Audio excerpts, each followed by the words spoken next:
All right, we are now live.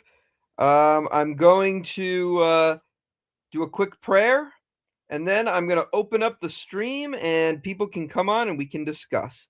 So we're going to start with the opening intercessions.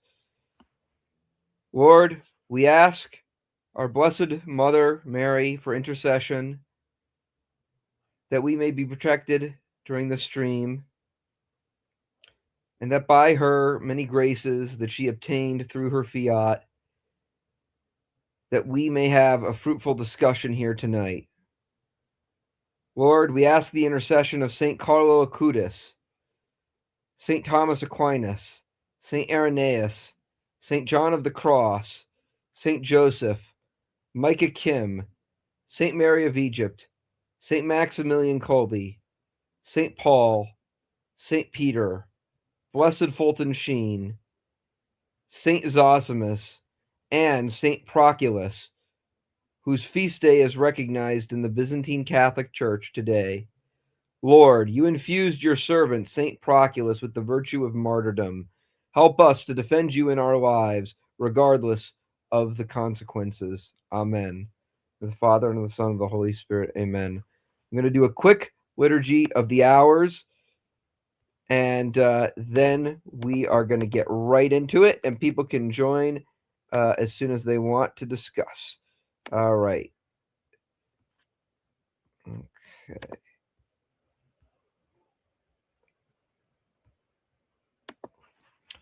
Holy mighty, holy immortal, have mercy on us. Holy mighty, holy immortal, have mercy on us. Glory to the Father, and to the Son, and to the Holy Spirit, now and ever, and unto ages of ages. Amen. O most holy Trinity, have mercy on us. Lord, cleanse us from our sins. Master, pardon our transgressions. Holy One, visit and heal our infirmities for your name's sake. Lord have mercy, Lord have mercy, Lord have mercy. Glory now and forever. Amen. Our Father, who art in heaven, hallowed be thy name. Thy kingdom come, thy will be done, on earth as it is in heaven. Give us this day our daily bread, and forgive us our trespasses, as we forgive those who trespass against us. And lead us not into temptation, but deliver us from the evil one. Save me, O God, by thy name, and judge me in thy strength, O God. Hear my prayers, give ear to the words of my mouth. For strangers have risen up against me, and the mighty have sought after my soul, and they have not set God before their eyes. For behold, God is my helper, and the Lord is the protector of my soul. Turn back the evils upon my enemies, and cut them off in thy truth. I will freely sacrifice to thee, and I will give you praise, O God, to thy name, because it is good. For thou hast delivered me out of trouble, and my eye hath looked down upon all enemies. O Lord Jesus Christ, Son of God, through the prayers of your most pure Mother of all the saints, have mercy on us and save us. Amen. At every hour and every moment, in heaven and on earth, you are worshipped and glorified, O Christ God, long-suffering, merciful, and compassionate, who love the righteousness and have mercy on sinners, who call all to salvation through the promise of good things to come. Receive our prayers at this hour, and direct our lives according to your commandments. Glory to the Father, to the Son, and to the Holy Spirit, now and ever, and unto ages of ages. Amen. Lord have mercy, Lord have mercy, Lord have mercy. Through the prayers of our holy fathers, Lord Jesus Christ, our God, have mercy on us. Amen. Okay. So now I am going to. We got 5 viewers already. Wow. This is wonderful. I'm going to share the link now, guys. Link is about to come up as we speak. Okay, I'm posting this in the chat as we speak. We're going to get into our anti-abortion conversation right now.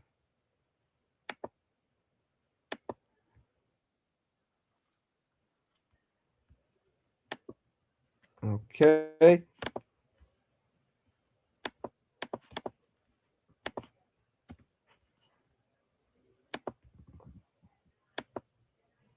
Okay, the link is pinned.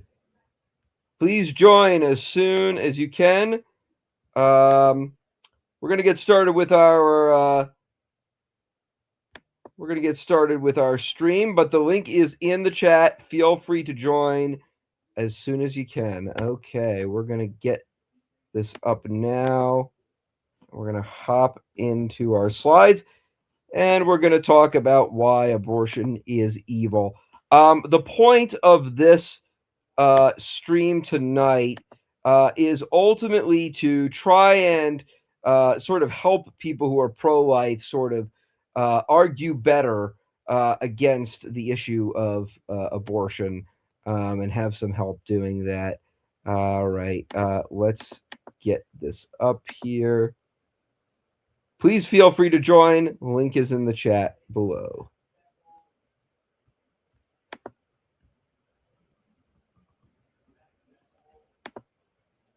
Amen, Scottish Thistle. All right. All right. Feel free to join. We are about to get started. Okay, using St. Thomas Aquinas to debunk abortion. This is our 5th episode in our Aquinas Classroom series. All right. Okay. Today, let me move this down here. Today we will oppose the idea that a child from the moment of conception does not maintain proper personhood, the belief that bodily autonomy gives one agency to commit an abortion, and the violinist argument. Now, you might be saying, what's the violinist argument? Well, you're going to find out. All right. Okay, but first, a word from our sponsor, St. Thomas Aquinas. All right. We're going to read some St. Thomas so that we can jump into this. Article 2, whether it is proper to the rational nature of an act for an end. Objection 1, it would seem that the rational nature, it would seem that it is proper to the rational nature to act for an end. For man, to whom it belongs, act for an end, never acts for an unknown end. On the other hand, there are many things that have no knowledge of an end, either because they are not without knowledge as insensible creatures, or because they do not apprehend the idea of an end as such, as irrational creatures. Therefore, it seems proper to the rational nature to act for an end. Further, to act for an end is to order one's attention to God, but this is a work of reason. Therefore, it does not belong to things that lack reason. Objection 3. Further, the good is the good and the end is the object of the will, but the will is reason, as stated above. Therefore, to act to an end belongs to none but a rational creature. On the contrary, the philosopher, now for those who don't know, the philosopher here is Aristotle. Whenever St. Thomas refers to one as the philosopher, he always is referring to Aristotle. But to e-Thomist, I know that is a term, e-Thomist, that some people have developed. But for those who don't know, whenever St. Thomas says the philosopher, he's referring to Aristotle. The philosopher proves that, quote, not only mind, but also nature acts for an end, unquote. I answer that every agent of necessity acts for an end, for in a number of causes ordained for one another, the first be removed, the others must, of necessity, be removed also. Now, the first of all causes is the final cause. The the reason of which is the matter does not receive form, save insofar as it is moved by an agent. For nothing reduces itself from potentiality to act, but an agent does not move except out of intention for an end. For if an agent were not determinate for some particular effect, it would not do one thing rather than another. Consequently, in order that it produce a determinate effect, it must of necessity be determined to some certain one, which has the nature of an end. And just as determination is affected, the rational nature by the quote rational appetite unquote is which one calls the will. So in other things, it is caused by their natural intention, which is called quote the natural appetite. Okay, guys, feel free to join. Link is in the description. All right, we'll continue. Nevertheless, it must be observed that a thing tends to an end by its action or movement in two ways. First, as a thing moving itself to the end, as a man. Secondly, as a thing moved by another to an end, as an arrow tends to a determinate end through being moved by the archer who directs his action to the end. Therefore, it seems that things are possessed of reason to a determinate end through being moved by the therefore it seems being are possessed of reason, moved by an end because they have dominion over their actions through their free will, which is the faculty of will and reason. But those things lack reason, which lack reason tend to an end by natural inclination as being moved by another and not by themselves, since they do not know the nature of an end as such. Consequently, such ordain anything to an end, but be ordained to an end only by another. For an irrational nature for an irrational nature is in comparison to God as an instrument of the principle leading itself to an end, whereas it is proper to the irrational nature to tend to an end, as directed or led by another, whether it apprehended the end, as do rational creatures, or do not apprehend it, is the cause which are together void of knowledge.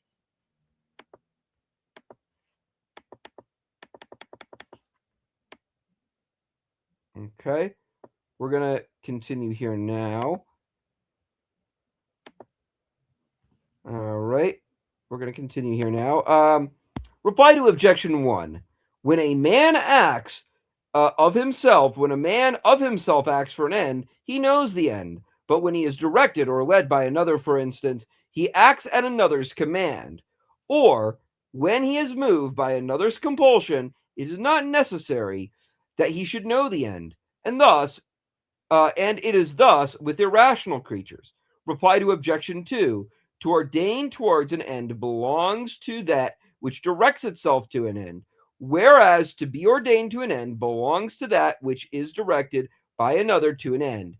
And this cannot belong to an irrational creature, but owing to some one possessed of reason. Objection 3. Reply.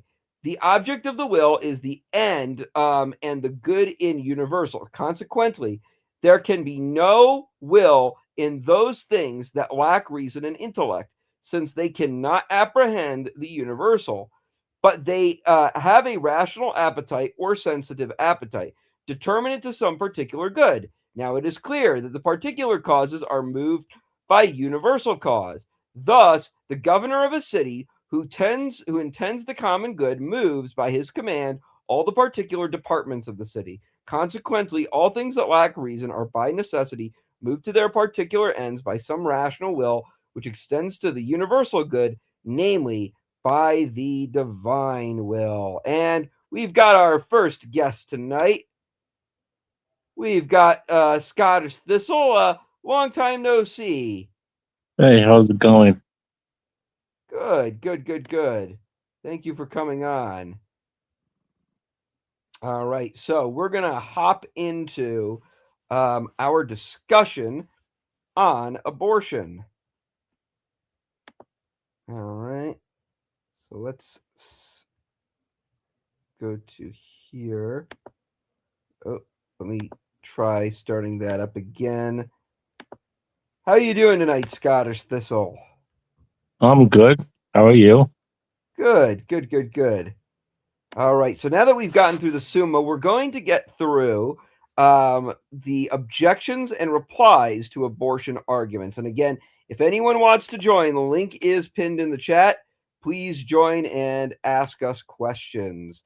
I'd be happy to answer them for you. All right. Let's hop right back into this.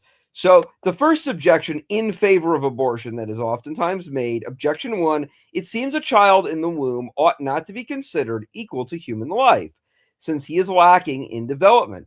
Therefore, it ought to be said that he not yet possesses personhood, and yet abortion is not immoral at an early stage. Response: every individual's dignity is rendered according to their end. Hence, since an unborn child from the second of fertilization possesses the same dignity as each and every human life, since an unborn child has more potential, an abortion is even more tragic than the death of an adult. So this is a common theme throughout the works of St. Thomas Aquinas, is that a person's dignity is ultimately rendered according to their end. As it pertains, yep, I see that, Scottish. I see another argument is the woman's life is at risk. I agree with that. But one of the chief arguments that St. Thomas makes is the argument from teleology, which is a person's natural end. St. Thomas Aquinas makes the argument that when a person's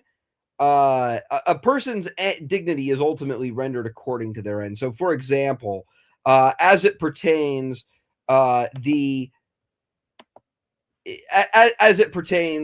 unborn child, or I'll give you an example. Let's say an old 90-year-old man died. Let's say you read the newspaper and a 90-year-old man died.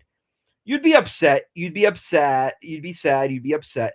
But then let's say you saw another news article that said that a 4-year-old child died. Well, you'd probably be extremely disturbed by that.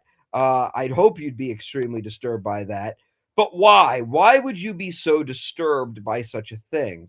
Well, the real reason why you'd be so disturbed by it is because, ultimately the child who is dying has potential to grow up and to do great things.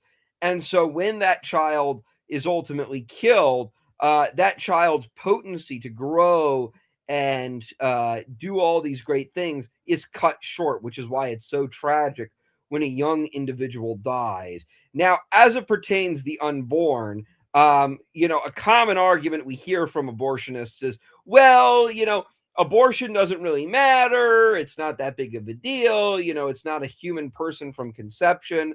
But as Saint Thomas rightly says, this is not a good argument because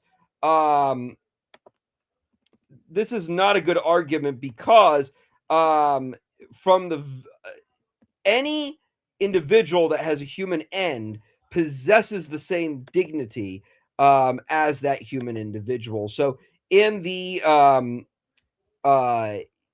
event of an unborn child, has a natural an unborn child has the same end that a human adult has. Therefore, to take the life of a child is ultimately to rob a child of the same dignity that a human adult has. Rather, since a human adult and and an unborn child have the same natural end, that is to grow up and to ultimately die, it must be said that their dignity is rendered according to the same element.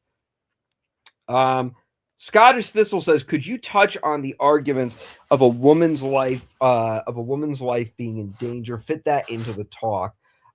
So I assume what you're arguing here. Hello, Zealot's Den. I assume what you're arguing here, Scottish Thistle, is you're asking about What about the common pro-abortion argument that, oh, a woman's life could be in danger, and therefore that is a necessary reason for abortion? Is that correct? I'm not holding that position, but it No, I is a know you're not, but are you yeah. asking how would one respond to that argument? Right, yeah. I was hoping you could kind of tie it into tonight's lesson. Yeah, that's a good question. So in the medical field, there is no instance in which a person absolutely requires an abortion by necessity to their health. Now, what people often bring up when they talk about a so-called abortion when a woman's life is in danger is they're talking about ectopic pregnancies, which is essentially when a woman's life is in danger. A woman is pregnant with a child, her life is in danger, and then the doctor can perform a surgery on the mother or perform some sort of procedure on the mother, which saves her life. But in many cases, that that procedure can lead to the child dying. Now, the reason why this argument in favor of abortion fails is because it is contrary to what is known as the principle of double effect. So, for those who don't know, the principle of double effect is the idea where it's essentially a scenario where something that is considered an unfortunate event is ultimately allowed for a certain good to occur. So, for example, let's say you were on a boat with another individual, and let's say that boat starts sinking. There's one life raft, only one person can get on the boat.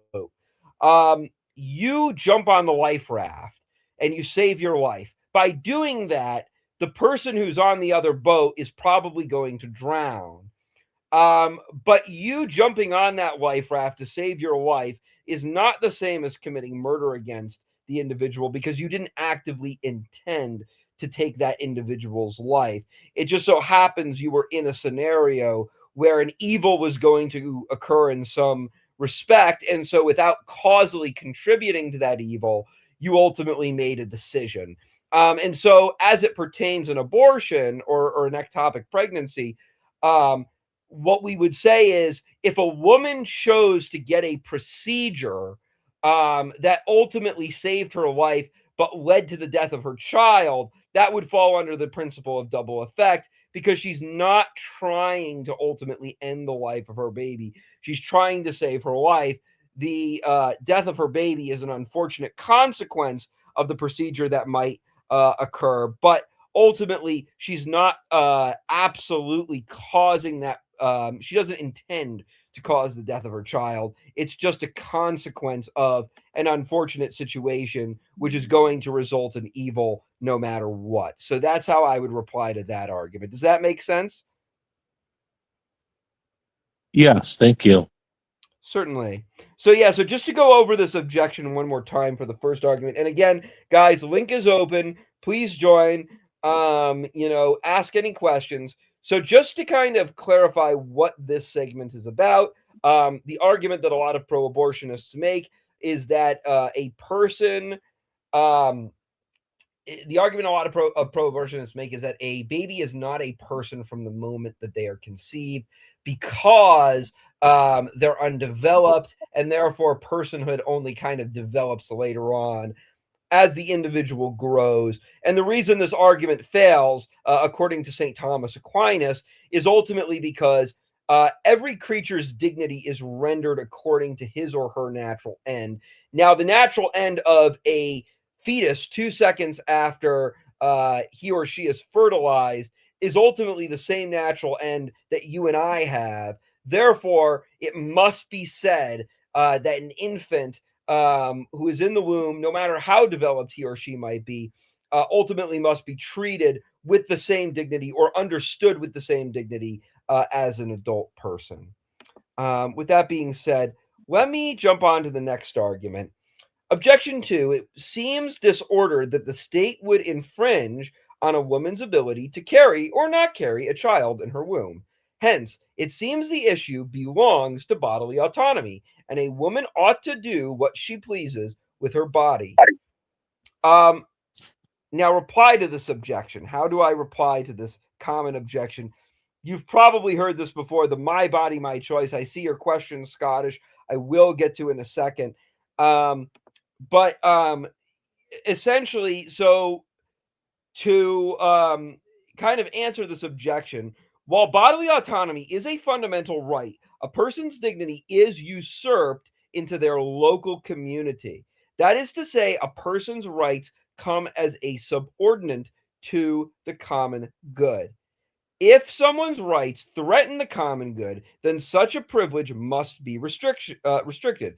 For example, if a nation is under attack, it may be necessary that the state powers enlist the services of young men to protect the nation. Such a right to bodily autonomy would be rendered null because the needs of many outweigh individual rights, and the needs of the common good outweigh individual rights. In abortion, every member of a community is hurt because they lose a member of a community. Therefore, abortion must be outlawed for the sake of the common good. So, for those who don't know, this is, and we've got another person on here. We've got C Sal. Thank you for joining, C Sal. Hey, thanks for letting me up here. How's it going? It's going well. I have a little personal anecdote Okay, about ectopic pregnancies. sure. One of the girls that I went to school with, we got married around the same time, pregnant around the same time, and so we would, communicate, and we were friends. And she said that she was driving driving home from work one day, and that she had a horrible pain, like on her, in her around her abdomen, like excruciating pain, so much so that she was next to the hospital, luckily, so she drove herself to the hospital, and they told her that she was pregnant. She was married and she already had two baby girls. So the idea of pregnancy wasn't that far off, but she wasn't trying to get pregnant or anything. Anyway, she was shocked, but they told her that the fertilized egg, the baby was in her fallopian tube. So what happened is the fallopian tube burst because the baby was growing, but obviously a baby cannot grow in a fallopian tube. It will put the mother's life at risk. So it was a huge deal. And she had no idea. She was like, what the heck is an ectopic pregnancy? So they did major surgery, and actually they had to they removed her uterus, and they removed one fallopian tube and I can't remember the name, but anyway, it was super serious. But they told her there's no way that this baby is going to survive. Actually, the egg, it's already dead. So when people talk about ectopic pregnancies and stuff, that's not a viable situation at all. It doesn't compare to a woman being pregnant for 4 months, and then the baby is in the uterus growing healthy and strong and everything, and then her choosing to dispose. I'm trying to be, yes, YouTube friendly as I can, but it's completely different things. Yeah, I get what you're saying. I understand. I get what you're saying there. Yeah. And that's horrible, and I'm very sorry about that. But you are absolutely right about that. I agree with that. Um, Now, I saw real quick, and thank you for saying that as well. I do see we have a comment. We have a question from Scottish Thistle here. Um, we also have another guest here, the Zealots Den. Oh, nice. Good to see you, Zealot. Good to see you. Always a pleasure, ET. Good. Thanks for coming on. All right, so just to Hey, answer do a you mind quick if I question. just hang out? Yeah, of Do you mind course, if I hang out as a absolutely. fellow pro-abortionist? Nice. um, But yeah, so no, Abolitionist, abolitionist. So I see Scottish Thistle says, can you talk about how he says in the private chat, could you also fit into the talk about limbo and if there is miscarriage? Questions, do aborted babies go to limbo? What relationship does the baby have with God in limbo? Do the babies get grace in limbo? That is a very good question, Scottish Thistle. I've actually discussed my position on this in other streams, the topic of limbo, but I will discuss it right now. So, essentially, what limbo is limbo is essentially the idea that limbo is the deprivation of God, but unlike hell, a person who is in limbo still experiences joy. Um, uh, the reason why is because in hell, the pains of hell increase based on the unrepentant sins that a person committed. But when it comes to limbo, children that are in limbo, ultimately they do not experience the beatific vision. The reason why is because participation in grace involves an act of the will. Again, an infant cannot express an act of the will. The only way that they can be rightly inclined towards God is through a baptism. A baptism would surmount as that sort of supernatural, that sort of supernatural sacramental intervention that would ultimately incline the person to justification, and give them the grace of justification, as is said in the letter to the Romans. But they wouldn't, because a child without the grace of baptism or without a desire for baptism with it, which an infant can't possess, because of that, grace could not be communicated in the way that grace is communicated to you or I, because again, grace is a participation, and participation involves an assent of the will. An infant can't have that. However, I do want to stress, and again, people, Terry's saying y'all are wild for this. I do want to stress that an infant who is in limbo does not experience any sort of pain. An infant still experiences joy. It is better that the infant experience the beatific vision. But again, Hey, again, Eastern Thomas. Could I inquire? Because from my understanding, I was that was never actually a but church first let me say teaching. hello to Lena. Lena, thank you for joining. Hello? Yes, can you hear Welcome, me? Lena. Yay! I still can't hear. Can you hear me, Lena? Oh, there, No. now I can. Okay, good, Hey. good. All right, what were you going to say, Daniel? Sorry. Or David? I was going to say, from my understanding, I didn't think that was a church teaching. I thought that was a lot of people believed it, but it's not all that valid. Have you Well, heard anything yeah, about that? that is a good question. So, Pope Benedict XVI did remove it from the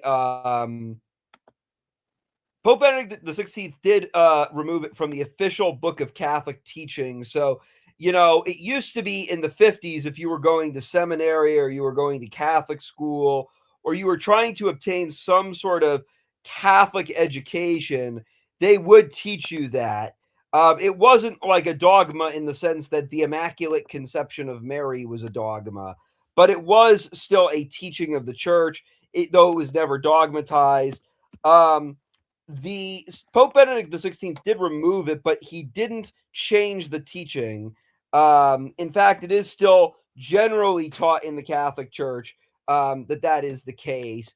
It just is not talked about as much for that reason. I'm trying to get this on the ticker, but Thank you for clarifying.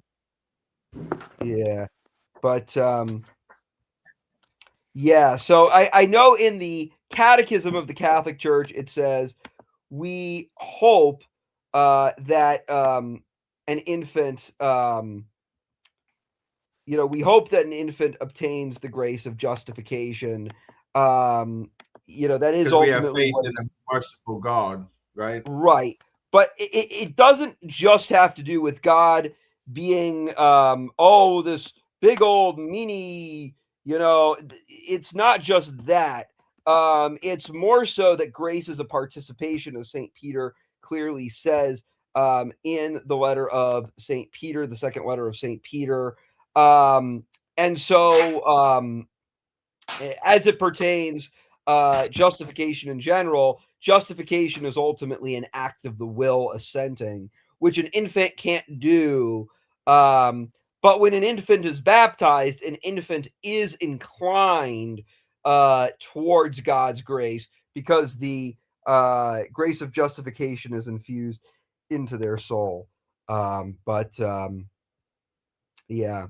But anyways, so if anyone has a question, feel free to jump in, or feel free to jump in and ask me that question. I am going to continue with the presentation, but if anybody wants to stop me or interrupt me and go right ahead. I do have a small one. Yeah, go ahead. It's always baffled me why, if you kill a pregnant woman, you get a double homicide, but the people who are for abortion, I don't understand the logic there.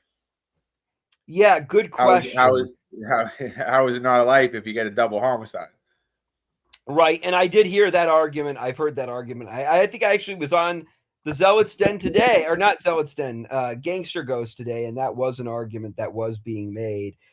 You're right. It's absolutely ridiculous. It doesn't make any sense. But jumping back into our argument here. So as it pertains the argument, what about my body, my choice? So while a person does have a fundamental right to their own body, if those rights hurt the common good of a community, then they must be rejected. And because one of the things that St. Thomas teaches, kind of taking from Aristotle, is that a person's justification or a person's rights are ultimately rendered secondary to the needs of the common good. So Aristotle said that when a person becomes a part of a community or a part of, and we've got Lena back here. Good to have you back, Lena. How are you doing? Okay, I'm back. Sorry about that. That's okay. Did you have any questions so far? I feel it. Not yet. Okay. I'm a little, Well, I've hardly heard any of this, unfortunately. That's okay. No worries. Well, we appreciate you showing up to our streams every Friday and chiming in. But yeah, so basically the argument so far, so I'm on I went through the first objection. So first I read from the Summa Theologica from St. Thomas about teleology. St. Thomas basically says every creature has a natural end and that a person's dignity is rendered according to their end. And this is where I get into the first objection. So the first objection that a lot of abortionists make is they'll say, a baby in the womb does not possess personhood because he or she is not fully developed yet. And my argument is any creature possesses dignity rendered according to their end. So, for example, if you opened up a newspaper and you saw a 90-year-old man died, you'd be upset. But if you then read that a 4-year-old child was killed, you'd probably be a lot more disturbed, not because the 90-year-old man had less dignity, but because of the potential that the 4-year-old child had. And because that child had so much potential, the cutting off of his life in that situation ultimately cut off his dignity, is ultimately an affront against his human dignity. Now, as it pertains an infant in the womb, my argument is because infants in the womb, even 2 seconds after they're conceived, possess the same dignity that you and I have, or possess the same end that you and I have, they must be understood with the same dignity, which is why abortion ought not to be tolerated. And then the second argument I'm making right here, I'm on the second objection, which is people will say, oh, my body, my choice. Now, pro-lifers oftentimes will argue against this the most. They'll say, well, not your body, but the baby's body. And that's a good argument. But I think the problem is the average voter or the average Joe Schmo kind of person who isn't, I see your question, Scottish. I'm going to answer it. But the average Joe Schmo person is ultimately not going to buy a pro-life argument because he believes that it doesn't make he believes that it doesn't make any sense that a woman should have to endure discomfort or any sort of sinuses of a pregnancy for 9 months. He's still going to think that's unfair, no matter how much you say it's the baby's body, not the mother's body. The average Joe, not the purple-haired leftist voter, but just the average Joe Schmo voter, is going to have that mentality. So how do we convince them? Well, I think the way to convince them is by explaining to them the argument from the universal destination of goods. Ultimately, we as human beings, every member of a community is affected by the death of a child by an abortion. Because when a child is aborted, the entire community loses out on a member, and therefore the entire community suffers. Therefore, because the entire community is negatively affected by an abortion, it must therefore be said that even if hypothetically abortion was an affront against a person's bodily autonomy, which I don't concede that it is, but even if it were, that would be irrelevant because, again, the needs of the community supersede the personal rights of the individual. And the common good, and abortion is against the common good. Therefore, it ought not to be tolerated since it's ultimately, it hurts every member of a community and it's an affront to the common good. But with that being said, and again, anyone on the panel, feel free to jump in and ask me a question. Anyone in the chat, feel free to jump on and join our panel. It's an open panel. Link is in the StreamYard. But I'm going to get to Scottish's argument now. Do babies in limbo receive actual grace? The answer to that question is no, they do not. An infant in limbo ultimately is naturally disposed to that end based on the fact that they inherit the wounded nature of sin from their parents. I think that's very clearly taught in the scriptures. I don't know how a person could, argue against that in the scriptures. I know in the 1960s you had Billy Graham who tried to argue for the age of reason. I don't see any scriptural evidence for the age of reason. I don't even see implicit evidence for the age of reason. But also number two, but that's the first reason they go to limbo. But the point is they're naturally disposed to limbo without the sacramental intervention of baptism. However, the reason they don't suffer and the reason they still attain a level of happiness is because they haven't committed any sins and they're ultimately they're ultimately innocent, and so they haven't committed any sins, so they don't feel any pain in limbo, and so that's does that answer your question, Scottish? Yes, thank you. I have a follow-up question though. Sure, go ahead. So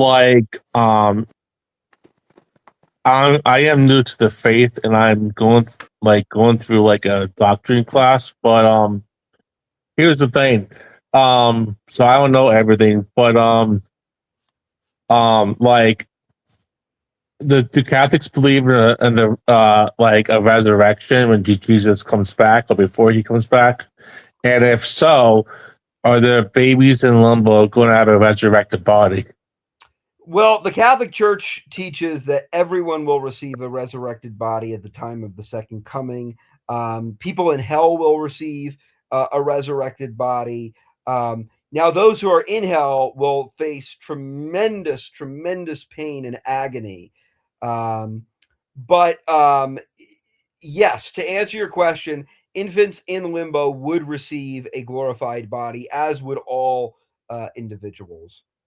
And so, for the Christians that are faithful and receive a glorious body, what happens next? Do we just live on earth?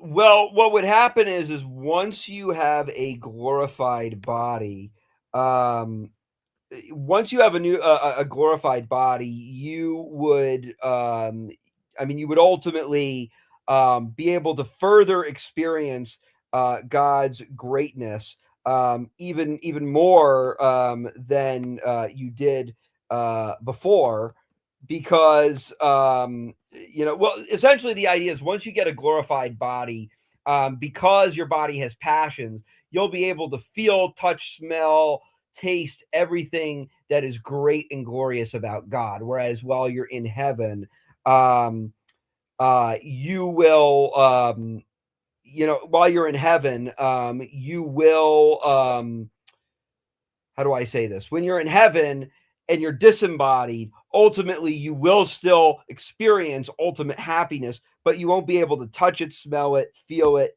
see it. And so because of that, that's generally what is taught. Now, in regards to your question, do we live on earth? St. Thomas would say, yes, he teaches that it is going to be a new earth.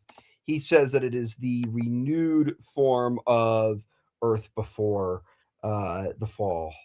But does he say we'll need shelter and food? Sorry?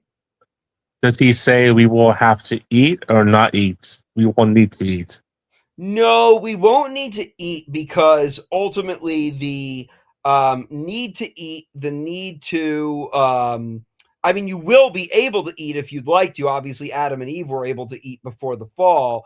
But what St. Thomas says is that, the necessity of eating, or the human limitations that were put upon our nature, are ultimately limitations according to our nature. Does that make sense?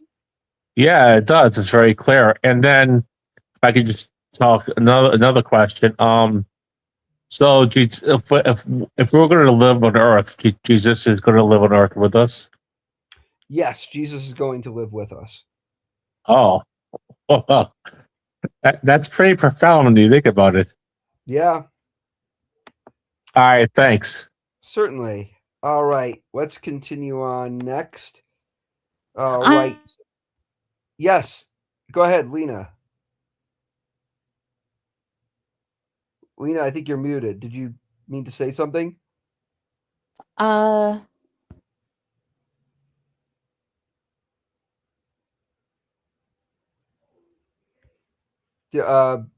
Did you mean to say something? okay. I must be doing that by accident. Sorry about that. That's okay. All right, as far as the limbo situation, I had heard that even worse, like back in in ancient times, or in Saint Thomas Aquinas' time, that even more than just the fact that you're murdering a baby, that they felt like the worst part of abortion was that you were depriving the baby of salvation by Yeah. murdering them. Oh, That's what I absolutely. had heard. Yeah. And then, Go ahead.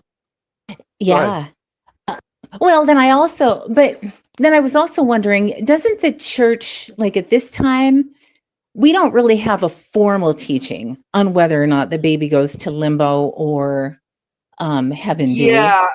Well, yeah. So what I would say is Pope Benedict XVI removed it from the official lists of Catholic teaching. Now, that does not mean he condemned the doctrine or he doesn't think that limbo is true. Ultimately, he just removed it because he didn't think it was a necessary doctrine to teach.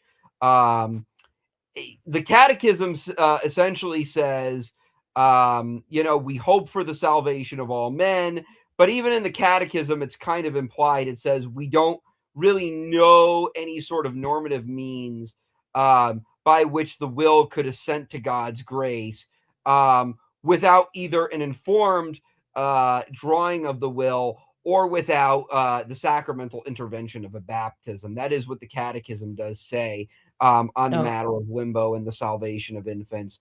Now, you are correct that it's not like with, say, the Immaculate Conception, where there's one document that was written by Blessed Pope Pius IX that says, here's what we believe about Mary's sanctity from the time she was conceived, and all Catholics must believe this, and this is dogma. Or the same with the bodily assumption of Mary when Venerable Pope Pius XII wrote it. So you're right about that. However, I would say it has been, the teaching has been transmitted through the church throughout the ages. Throughout the entire ages, it's been taught as the general normative consensus of the church since the early ages of the church, I would argue.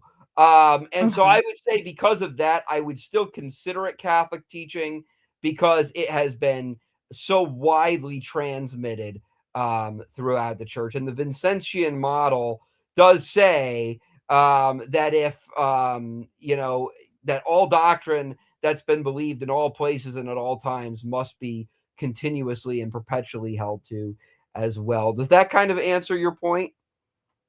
Yeah, it does. It does. Thank you. Now, I can also address the first argument too, if you want me to. Yeah, go ahead. Go right ahead. Okay. Well, yeah, I've heard a lot of people say, or one of the primary arguments they have is that it's not a human life yet. It's just a clump of cells. There's no conscience, that they feel like the baby doesn't have a conscience yet. And so, like, what's the difference if you abort a clump of cells? But as you said, I mean, all life, especially human life, has dignity. And if it's not a human life, then what is it? I mean, it's going to develop, if allowed to progress, it's going to develop into like a baby, and then eventually, an adult. So, I mean, two cells, as far as the science of it, I mean, just two cells. There's no, without question, it's life, I mean, it's hard they can't really deny that scientifically. And so it's like, what kind of life is it? Right. It's not a dog. It's not going to end up being a dog if allowed to continue, Right, exactly. And then, yeah. And then also, as far as having a conscience or not, well, I think a baby is, does have a spirit and a conscience and all that.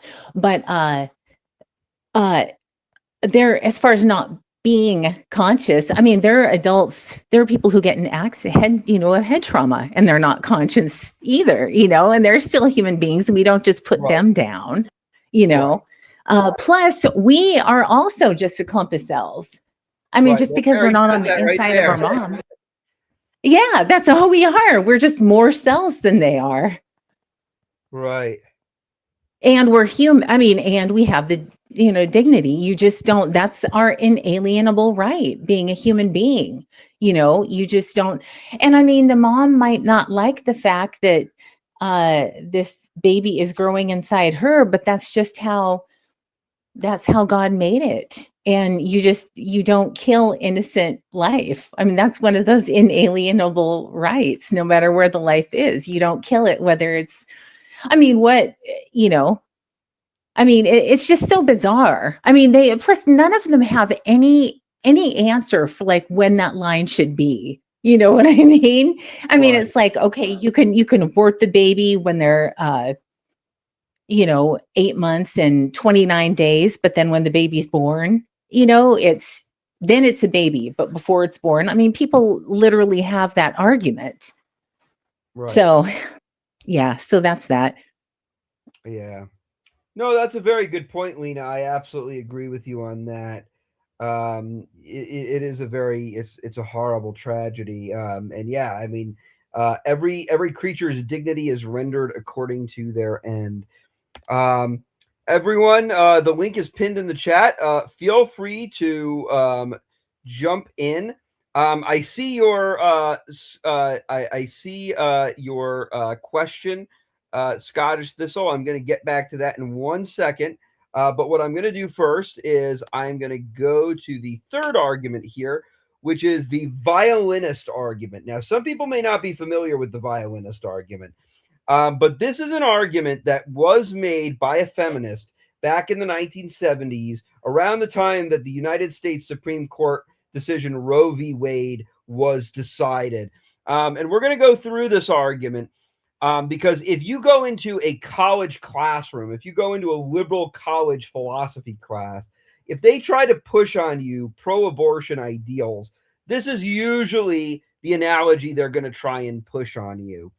And so we're going to go through it, and we're going to say why this argument for abortion does not work. So for those who don't know, Judith Thompson, who is a feminist author, wrote this what was called the violinist analogy. And what it is she says, imagine you wake up attached to a violinist. Your body is attached to him. Your organs are attached to the violinist.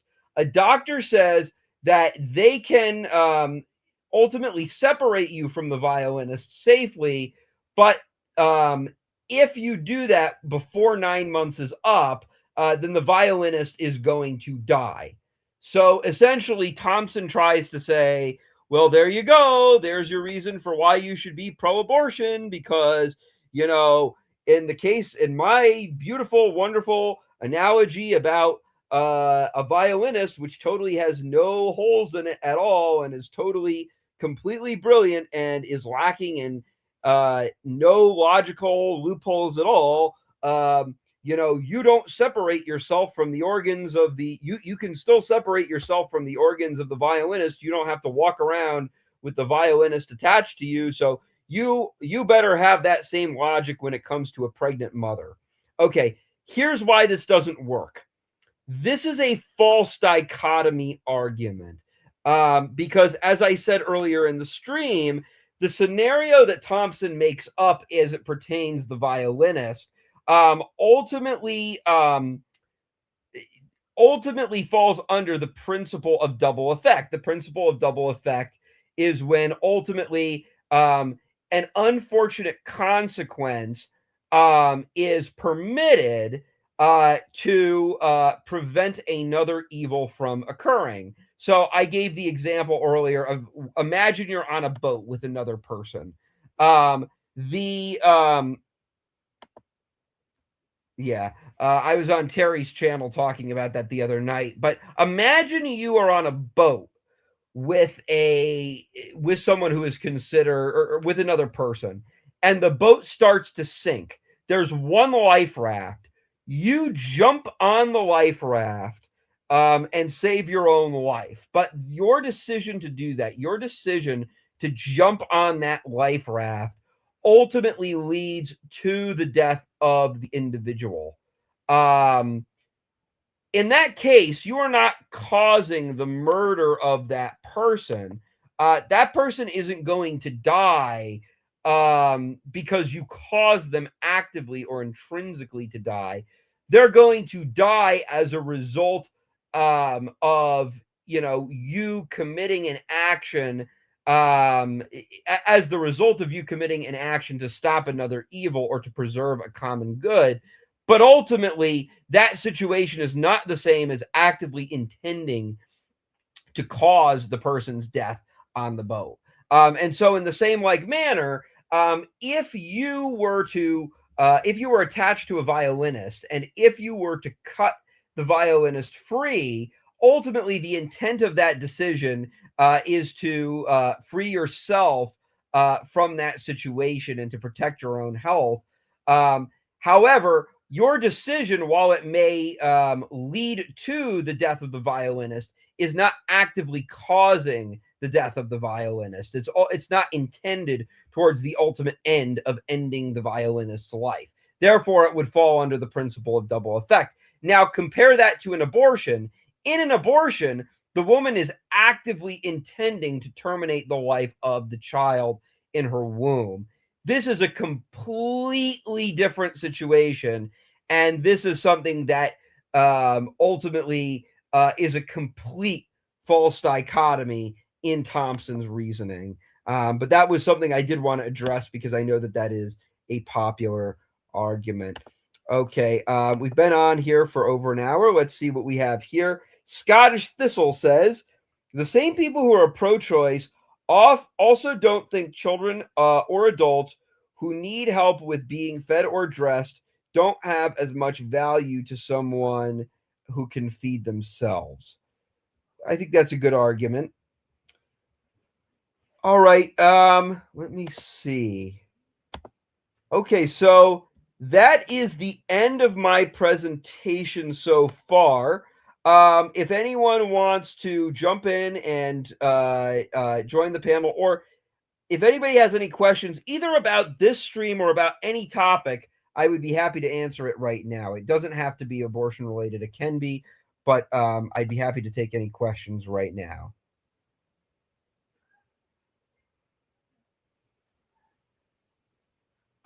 Well, I would say that. Oh, I got an echo now. Can you guys hear that? I can hear you. Yes.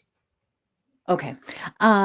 Well, I would say that ultimately, well, aside from being murder, abortion is a lack of support for women. I mean, why should a woman feel like, for any reason, that she needs to abort her baby? I mean, everybody talks about for, financial reasons and stuff like that, but I mean, that's like, mama, it's just completely, it just goes against nature. I mean, mama animals fight to the death for their babies, and then when you do, we all think it's so brutal when a mama animal in the wild world like kills her young. But they actually do it for the same reason that a human woman does, because they're stressed out. They don't know how to handle it. So really, it's a lack of support for women. You're absolutely right, Lena. It's completely disordered, completely against right reason, completely against charity. I absolutely agree with you on that. I do want to welcome onto the show Terry. Thank you for coming on today.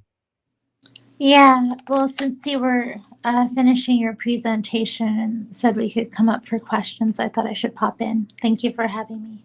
Of course. Do you have any questions? It can either be on or off topic. It can be about the topic we're talking about. It doesn't have to be. Whatever you want to talk it's about. about that topic. I guess I was curious about where you first encountered this kind of argument from this Thompson woman. Yes, that is a good question. Well, again, I've engaged with a lot of pro-abortionists before, and I've heard this argument made before. Oftentimes you see this in a lot of philosophy classes. I went to college and I went to a very liberal secular school. I was one of the only Christians at that secular school, and I did take a philosophy class. And so these were some of, I didn't, encounter that argument directly, but I did take a philosophy class, and I did encounter a lot of those arguments, but mostly from encountering pro-abortion individuals and also talking to Catholic and pro-life Christian individuals who, had talked about how they had gone to college and they had encountered this argument as well. That's mostly where I had learned about it. Yeah, it sounded like something you would get in a university. So I was wondering if that's where you kind of first came about it. So this is something that they're actually teaching to students. Yeah, it is. Well, the way universities try to do it, you know how sly they can be about this, is they won't just say, you must believe this. They'll try to kind of sort of use these sort of sophistries to kind of incline you to believing what they want to believe. I mean, I can't tell you how many times I was in a classroom at my old school, and the very liberal professor would talk about systemic racism, and he wouldn't like try to force it down people's throats, but he would kind of try to present these situations like, oh, isn't this so terrible? This liberal conclusion must be come to. But yeah, that's oftentimes what they will do is they'll come into these classes and they'll say, oh, well, Jane Thompson, she was like a Pulitzer Prize winning author, so smart, and this is her argument. And I think it's a very silly argument. I think I think oftentimes abortionists try to simplify the problems of their arguments. Like they'll often say things like, well, oh, you think abortion is bad? Well, why don't you just castrate every man? Well, that doesn't make any sense because ultimately, the key problem with an abortion is that a woman gets pregnant and then she terminates a life. Ultimately, a person can express prudence and discipline and temperance and choose not to have sex. That's not the problem here. Or they'll say something like, oh, well, if you're against abortion, why don't you just not have an abortion? And it's like, again, that's a very shallow-minded argument. I remember when I was a teenager, I went to a Catholic high school, and we were taught about Catholic social teaching in theology class, and I had a female classmate who was very liberal. A lot of people who go to Catholic school are very liberal, surprisingly. But she said, "Oh, why is it a big deal that we stop people from having abortions? Why can't we just mind our own business and not have abortions?" And it's like, this is just a very shallow-minded mindset, which either is deliberately trying to oversimplify the problems of their position or is just completely, just woefully ignorant to the problems or objections to their positions. And I think the violinist argument falls under that. We do have a question from AJ. If an abolitionist, now when he's talking about an abolitionist, he's talking about there are a group of people in the pro-life community that identify as abolitionists in the sense that they're against abortion all the way. By the way, I'm against abortion all the way. I don't think there is a single scenario in which an abortion is necessary or ought to be condoned or accepted. I wouldn't identify as an abolitionist because the abolitionist movement, the abolitionist movement as it pertains to abortion, tends to have very anti-Catholic roots. There was kind of this very anti-Catholic sort of evangelical group, so I don't really associate with that title. But I know there are some that do choose to take the abolitionist mantle and the label because, just to kind of really push that abortion is never acceptable, which I do agree with. But it says, if an abolitionist rejects a pro-life bill because it doesn't prosecute women, wouldn't that be imprudent? I saw a video of an abolitionist who said he would to Christian Hawkins. I don't know who Christian Hawkins is. I don't know if AJ is talking about Christina Hawkins, who is a Catholic woman that is associated with the pro-life organization. For those who don't know, she was associated with Planned Parenthood. She resigned from a position at Planned Parenthood. She was an atheist. She converted to the church, and now she's an advocate for pro-life policies. I hadn't heard her say that, but just speaking from the Catholic perspective, Pope St. John Paul II, really stressed in a lot of his moral teachings that it was imprudent not only for a person to be against abortion, but also for a person, or not, it was imprudent not for a person to be against abortion. It was imprudent not only for a person to morally support abortion or to commit an abortion, but he also found it imprudent that a person would believe in abortion or vote for abortion or pass some sort of policy to enact an abortion. This is something that he's very clear about. He specifically encourages all Catholics in democratic countries who have to vote on abortion laws, to vote against abortion laws. And he specifically condemns politicians in the United States that were claiming to have the Catholic label and the Catholic mantra, and yet say, "Oh well, I'm pro-life, but I'm still going to support this abortion bill." A lot of Democrats, especially in the 80s and 90s, would identify as Democrats, and they would do that. But I'll just tell you a personal story here. Just because this is on the chat. Oh, nice to see you there, Joey. Just to tell you a personal story about my family. My father came from a very political household, and his father was a prominent politician, and he met the former governor of our state. This governor was a Democrat. He was a pro-abortion Democrat, and he professed to be a Catholic, and he kind of towed the line of, well, I'm anti-abortion, but I still think it should be a woman's right to choose.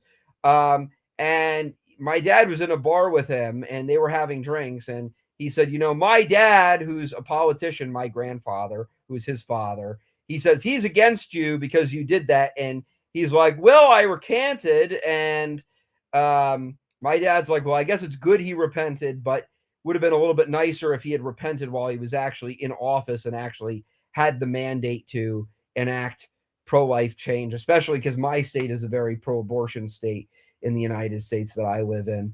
But I know that is an argument that Pope St. John Paul makes. Is he did call out the hypocrisy and the dishonesty of people that claim to be pro-life, but we're trying to, still say, oh, a woman has a right to choose, or a woman has a right to choose, even if I'm personally pro-life.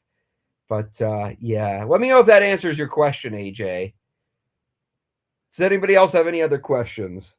On or off topic, can be about anything.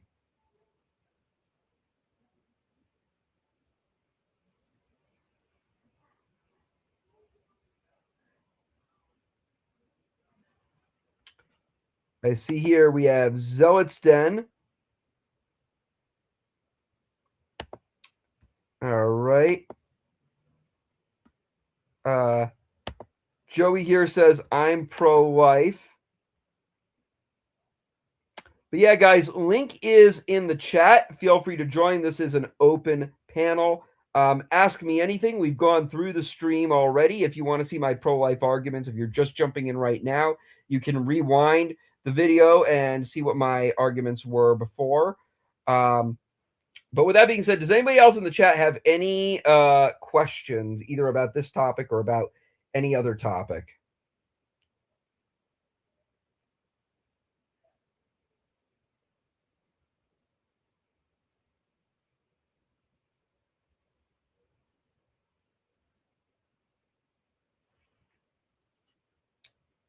All right. LOL, Zealots Den.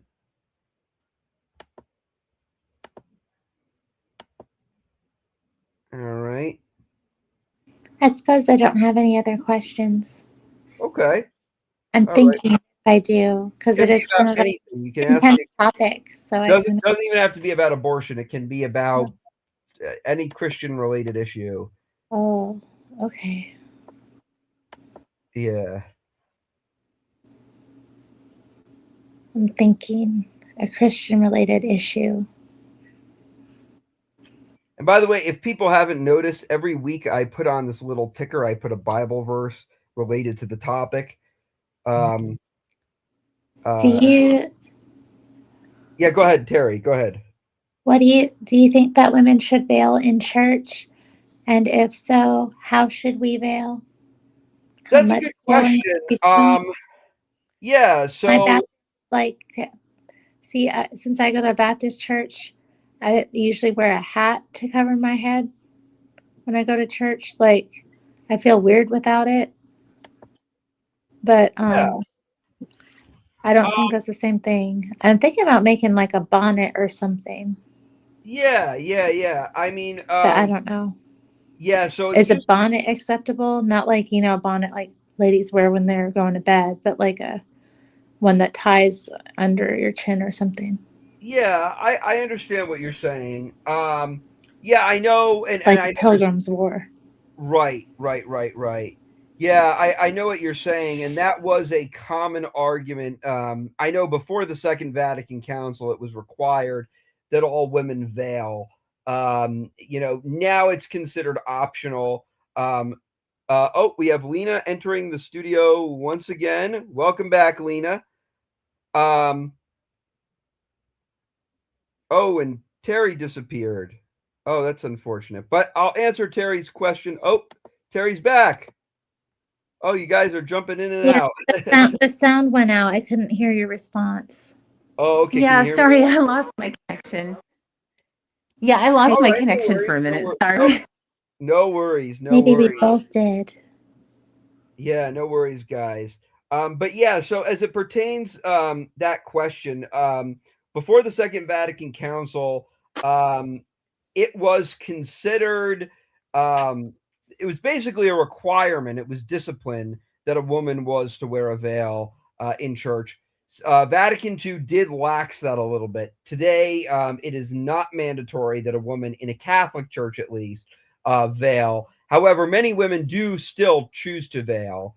Um, and I don't see any problem with it. I certainly think it's an encourageable thing. I know many women in the Catholic Church that view it as a form of modesty.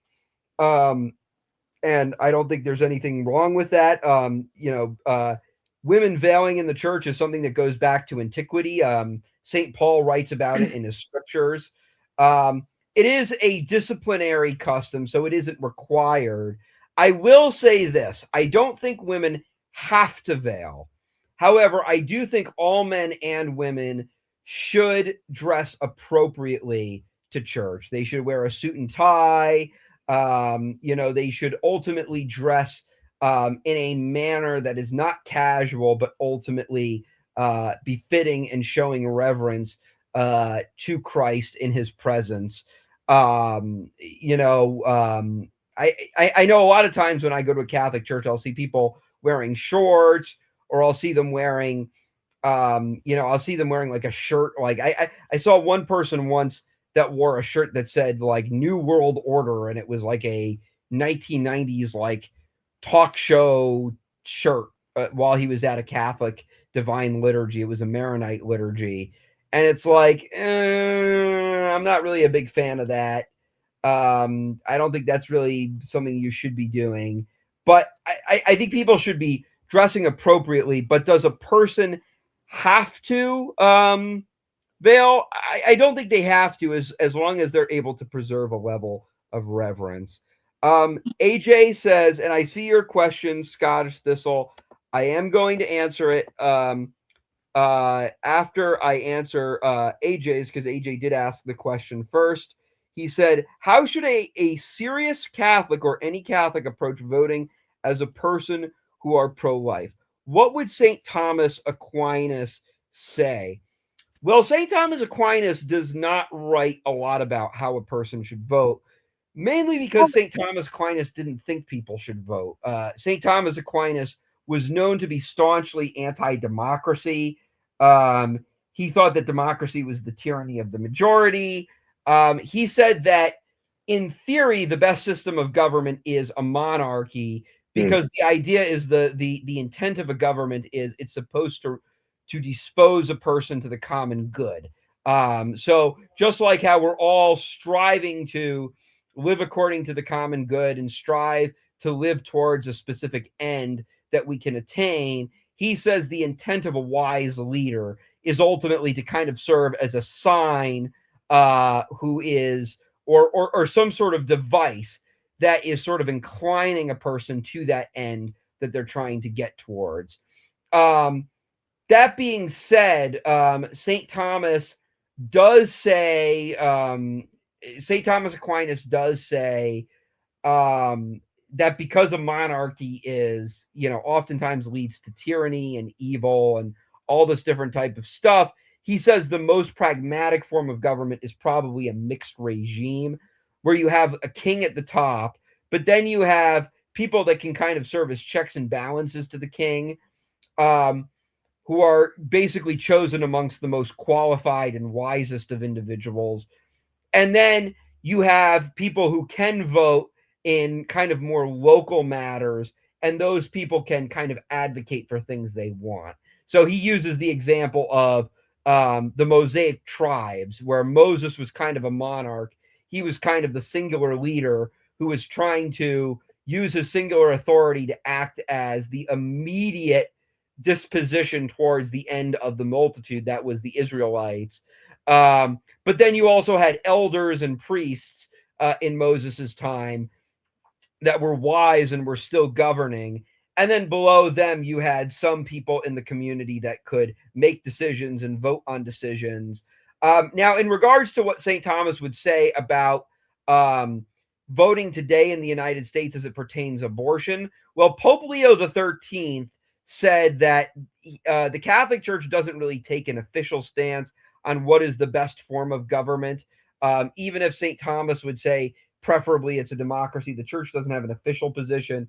But he would say that there should be active participation in that form of government, regardless of what it is, so long as it's not an evil form of government like Nazi Germany.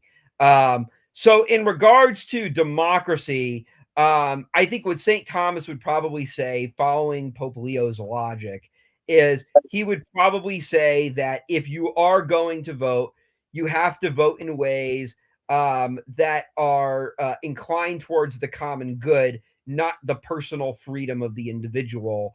And so he would say that abortion is a tragedy against the common good, and therefore a person would have to vote based on that. Now, I think St. Thomas would also say, because democracy is a broken system, oftentimes you'll get Republicans or other politicians who are pro-life, but maybe not as pro-life as they should be.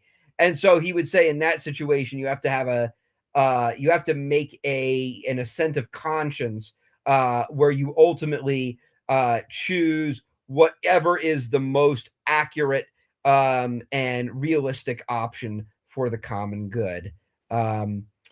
I hope that answers your question, AJ. But Scottish, you had a question? Yeah. I wanted to know if it would be permissible for me to wear a Scottish tartan tie to church. I heard Scottish tie. What was the first thing you were asking about? Tartan. What's that? Like a tartan. Like a plaid tartan. Like I don't know plaid, what kind that of like plaid, like Irish, Scottish.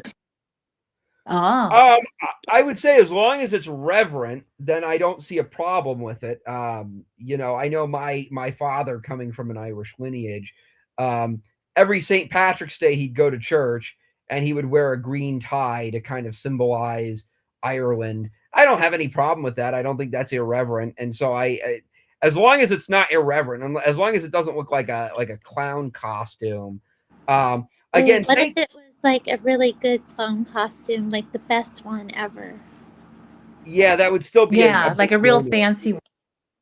Like maybe a fancy medieval gesture costume to church. Yeah, that would still be a big I feel no-no. like that might be distracting though for the other people. And Yeah, so that's St. not Thomas does considered. actually talk about this a little bit in his treatise on law.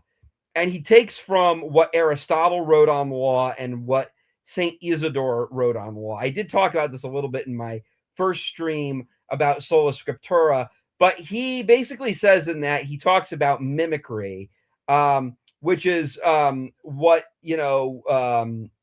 some later philosophers would talk about mimicry. I know Rene Girard, who I'm not a giant fan of. I know he's a Catholic philosopher, but I'm not a giant fan of Rene Girard.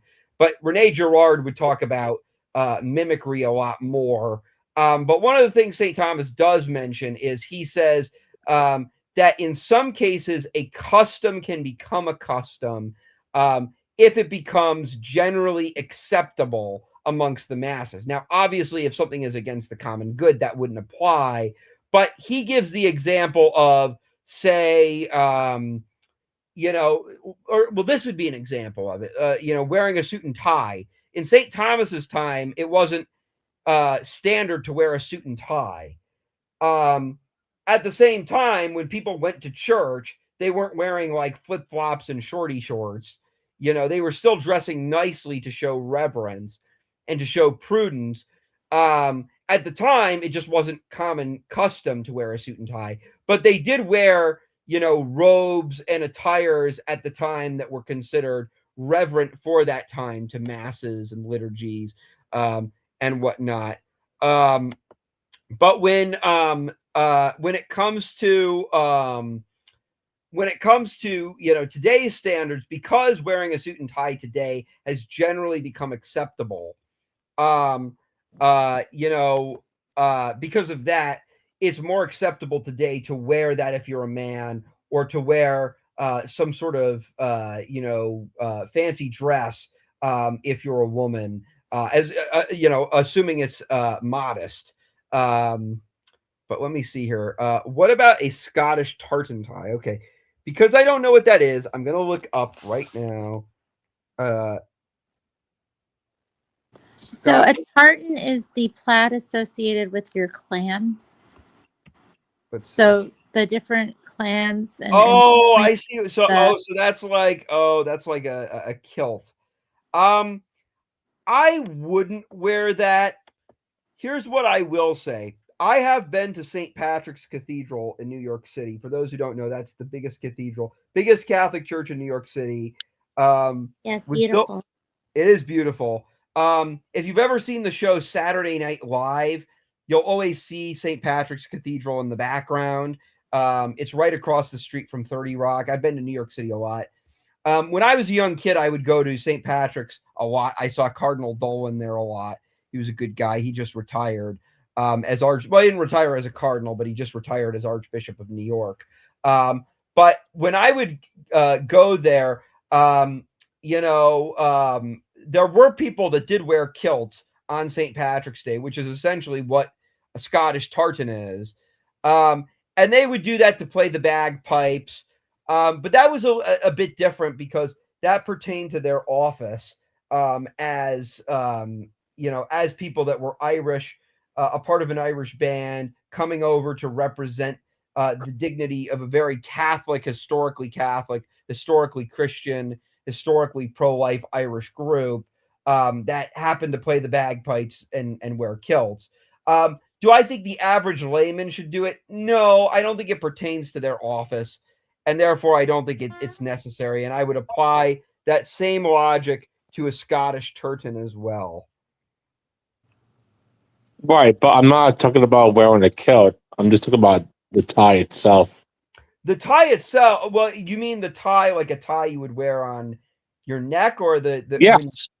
Oh yeah, there's nothing wrong with that. I encourage people to wear ties. There's nothing wrong with it. I don't wear ties all the time at church, but I have no problem with men who do it. Usually, I'll wear a button-down shirt, and I'll wear gray khakis. And that's usually sufficient. But if a person wants to go even more than that, I think that's certainly encourageable. Okay, so just to be clear, I'm talking about just like a tie you wear around your neck that's like Scottish. Yeah, if you want to dress that way, I think that's a perfectly acceptable thing to do. Okay, yeah, I asked other people about it too, and they were just kind of like not too sure, and they thought that it might be distracting, but I don't know. For me, it's like, there's no official church doctrine on this, but I would say use right judgment. If you think it's reverent, do it. If you don't think it's reverent, don't do it. Personally, yeah. I don't think there's really anything wildly irreverent about doing something like that. Right. Okay. And up for church. Yeah. It's so nice. Well, unfortunately, oh, sorry, go ahead. No, I'm just trailing off about dressing up for church. It's nothing important. Well, yeah, I was going to say, unfortunately, he's going to see people in like we were saying before, or, jeans and shorts in church too, unfortunately. But yeah, we just want to look reverent, like Eastern Thomas said. Yeah. Well, I know when I was a young lad, I would go to church and I would be, my parents would dress me and a lot of times I would be dressed in like flip-flops and stuff. But as I got older, I was like, I don't know about this. As I started to get more into my faith and I started to return to the church, I was like, I don't know about wearing flip flops. I think, even if it's the summer, you gotta kind of dress up. Jesus was hanged on a tree for 3 hours. Even if you get a little bit hot in the summer wearing, a long sleeve shirt, it might be worth making that sacrifice. Right. As far as the veils, I think it's become sort of a cutesy thing with a lot of like young women too, and that's actually caused some a divide sort of in with women at Catholic Church. But I mean that's fine for little girls, but I think really, yeah, I think really for the majority of, I think we need a head covering, and we don't do it to be pretty. We do it to be for humility, Right. for the sake of being humble and surrender, yeah, to God. Well, Um, I was so hoping go ahead. to add to that as a guy. So as a guy and being traditional, I would say that there's quite a appeal when a woman is covered, not just on Sundays, but every day. You know, I don't know if that makes sense. Right. You No, know, it does. It does. It makes sense to me. and Hmm. I think there are far more men that prefer women in a dress of some kind than without a dress. You know what I mean? Like, just casual pants and blue jeans or whatever.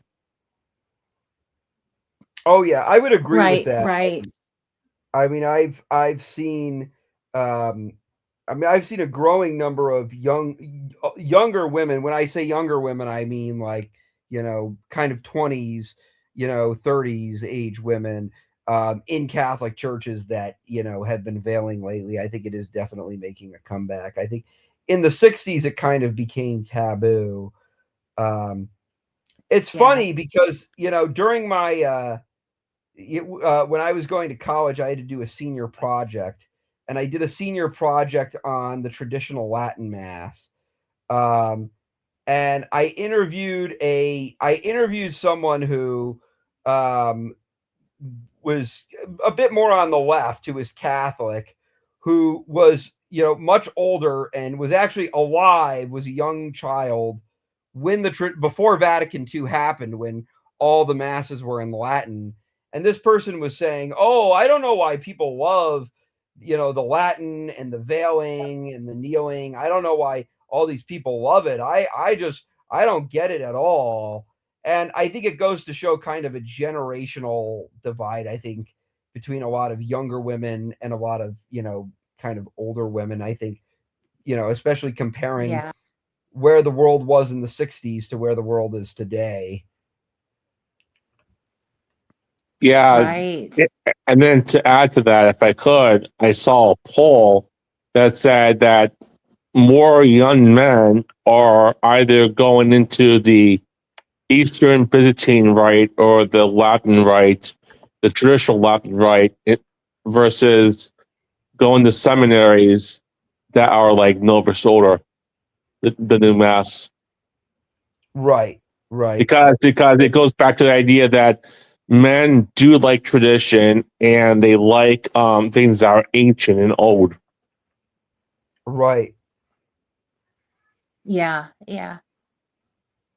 Well, yeah, I was thinking too, as far as being distracting, I mean, I could see how long hair, like pretty long hair, could actually be distracting to men in church too. I think women forget that sometimes. Um, but I mean, I know that that's probably the thing that attracts men to me the most is my hair and long hair. And yeah, I feel like, I mean, that's probably part of the reason why, you know, it started out that way, even back in Jesus' time, or way before that in, with the Hebrews. It could be distracting to men, I would think. I don't know, maybe the men here can answer. Yeah. Yeah, I think also it's just cleaner that way to keep your hair covered because women were Yeah. expected to keep their hair long, but it was a way to protect it and keep it, clean and safe because hair is rather fragile too. So if we wanted to wear it and loose, we would have to cover it to protect it if we're wanting to do anything throughout the day, like especially women doing housework and like clothing and things like that. You're going to want to have your hair behind something. And so having it tied and covered was pretty much standard through most of history. Yeah, yeah. Well, yeah, and even if it's just, I mean, for for all of time, women wore bonnets and hats and veils and yeah, all that. I mean, it's just been since Vatican II, like you said, that's changed in church. Well, Right, and everywhere, I guess. which came after the feminist movement. Yeah, or around the same time. Right.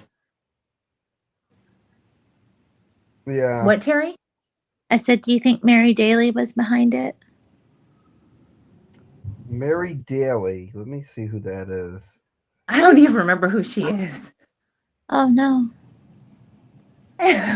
She was a radical feminist that came from like being a Catholic theologian, and she was really influential. She taught at like Catholic schools, I think. Oh, it says she was fired from Boston College after Yeah. violating a policy allowing male students in her advanced women's studies class. Yeah, she wouldn't let him in.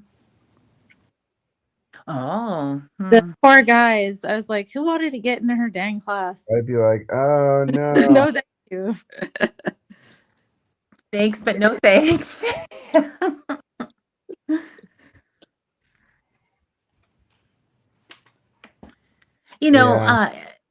Going back to abortion. Can I go back to abortion for a second? Yes, absolutely.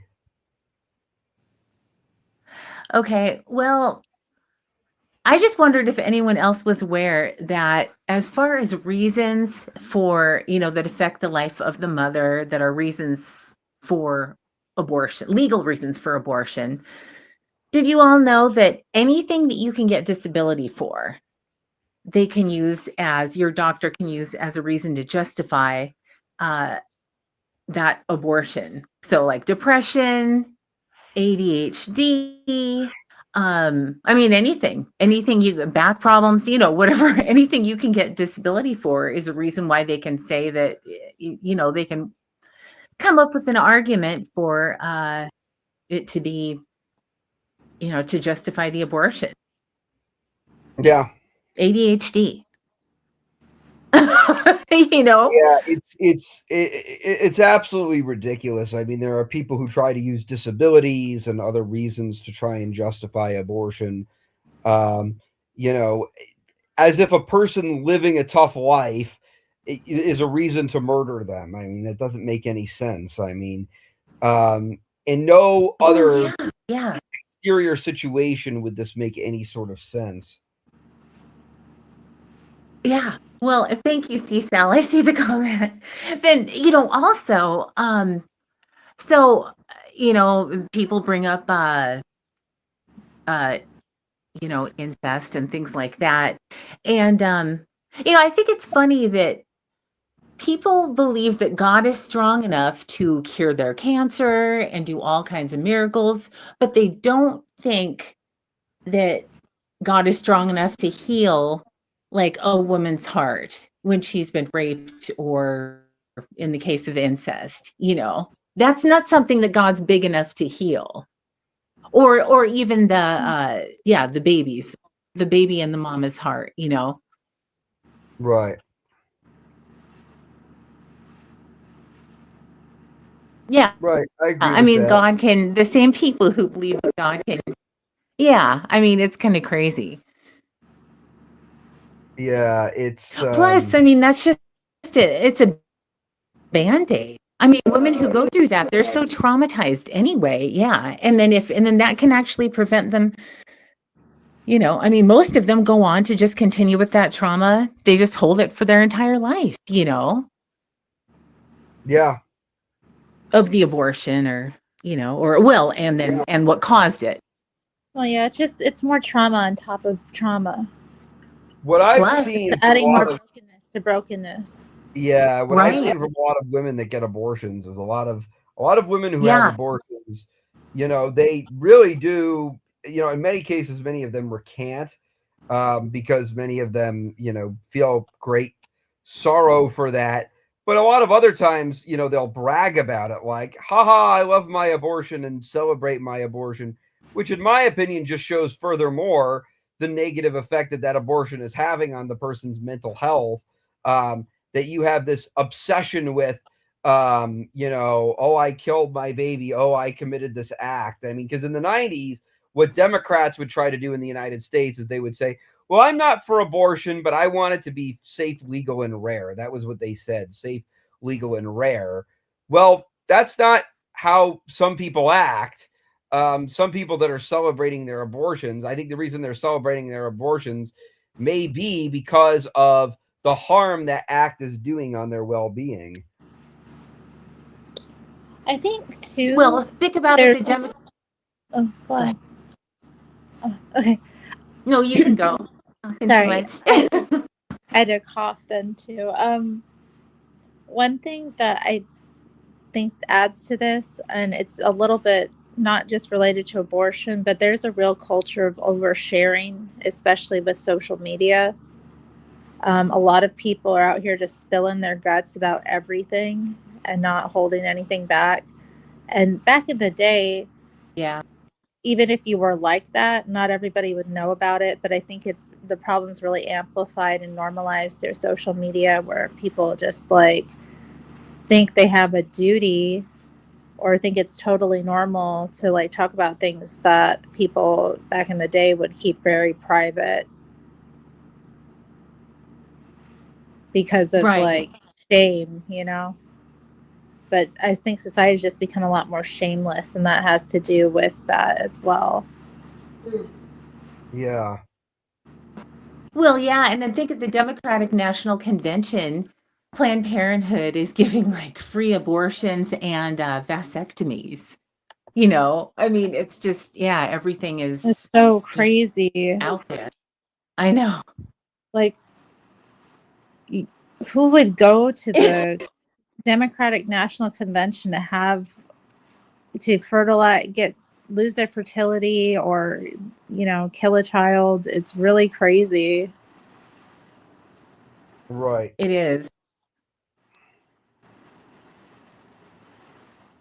Yeah, I nothing, I nothing. realized how bad that looked too. That looked so even.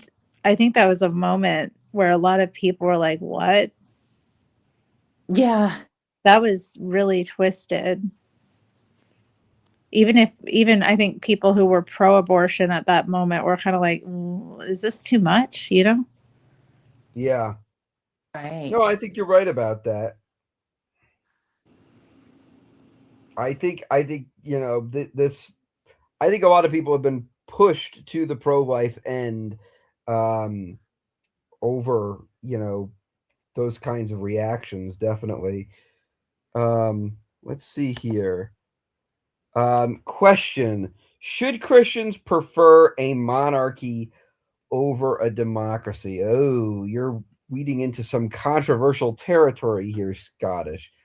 Um, I would say that a mixed regime is preferable to a democracy. A mixed regime wherein democratic elements could be implied, but not kind of the sort of basic democracy that we kind of understand in most of the Western world today.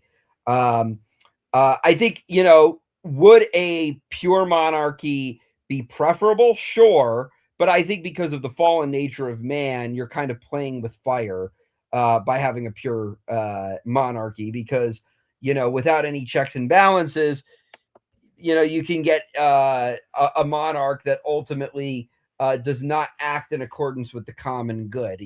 For every King St. Louis VIII, you get a King Henry VIII.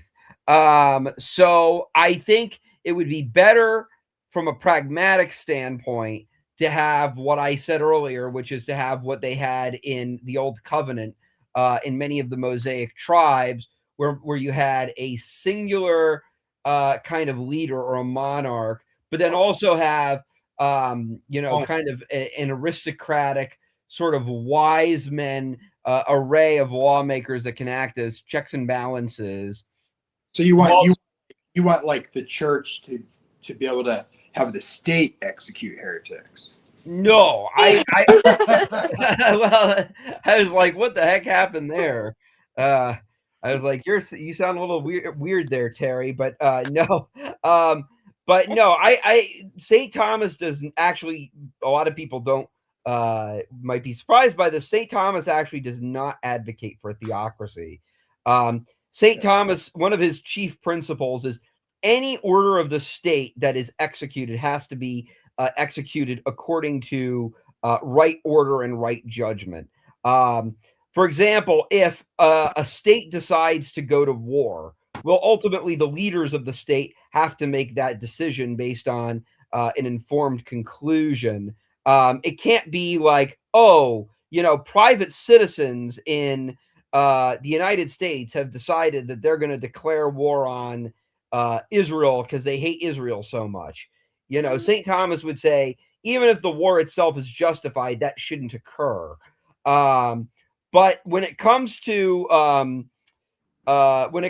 theocracy, he opposes a theocracy because he says that ultimately, what a theocracy is, according to his definition, is priests, Catholic priests, controlling the state, which he says would be disordered because it's not the it's not the right order of a Catholic priest to ultimately designate certain judgments or certain we have Scottish Thistleback, or certain decrees about a man's life, or about certain qualities of life pertaining to, it looks like Terry disappeared. Maybe she'll come back in a second.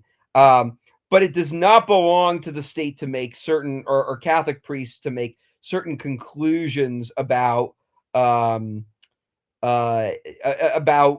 decrees that do not relate to their office. A leader like a king,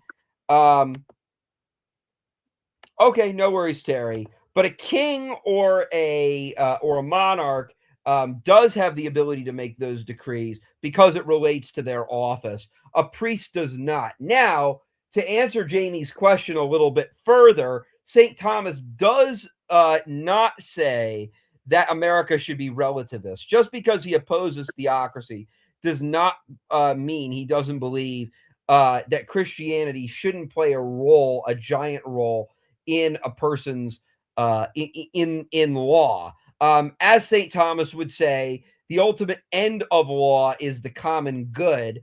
It's enacted to try and direct a man to the common good, just like how a ruler is supposed to kind of straighten out a line. That's the intent of law in general. And so what Pope Leo XIII says, kind of expanding upon St. Thomas's logic, is no nation can achieve the common good unless they have some sort of true and absolute idea of the common good. But that true and absolute idea can only come through an understanding of God.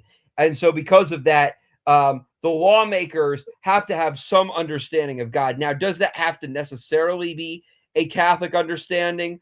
No, it doesn't need to be, but there needs to be some sort of understanding of God. Pope Leo even opens up the possibility that you could have a Protestant understanding of God, even though he doesn't support Protestantism. He says from a secular leadership standpoint, you could have someone who just, governs based on basic Christianity.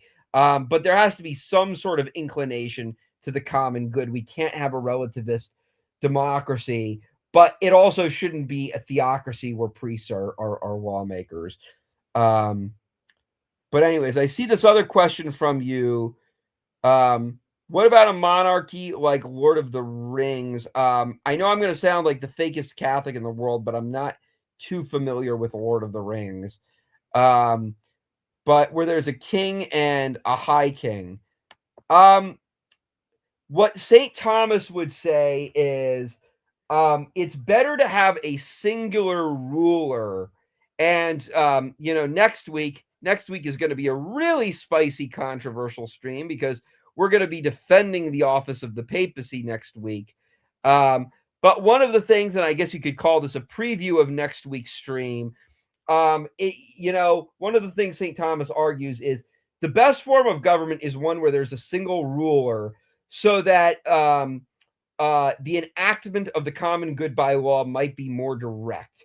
So the idea is that one man in his governance kind of acts in some manner as like a sign pointing the multitude of people towards where they need to go to achieve the common good, which is God. And so when you have more than one leader, when you just have like a federation, then it almost becomes like there's too many cooks in the kitchen, and that can lead to disorder. So I wouldn't necessarily support that unless, the high king is supposed to be supreme and the regular kings are supposed to have some sort of a local jurisdiction. If that's the case, then I would support that. That goes into what Pope Leo and also Blessed Pope Pius IX wrote about the principle of subsidiarity, which is the idea that the higher powers should ultimately allow the lower powers to express some sort of lower jurisdiction as long as it's not contrary to the common good, so that they might be causes unto themselves for the common good, just like how Adam and Eve, or Adam in the first chapter of Genesis, was made a steward in the Garden of Eden by God. He was made the leader of the garden, as opposed to God just kind of ruling over the garden. Obviously, he had jurisdiction. Obviously, God was the source of the garden, but he appointed Adam to be the head of that garden so that he might be a cause unto himself for the common good. Okay, but just to kind of like go with that. So your second example about the monarchy is how like you have kings and then you have the high king, like your little example of it. That's exactly how it works in the books. Okay, well, if that's how that works, I don't see any problem with that. And you see that a little bit in the United States, where you've got the president who's kind of reigning over the country. But you've also got the supposedly wise leaders in Congress. I don't know how many people would call them wise. Right. And so we would actually have a parliament instead of a Congress.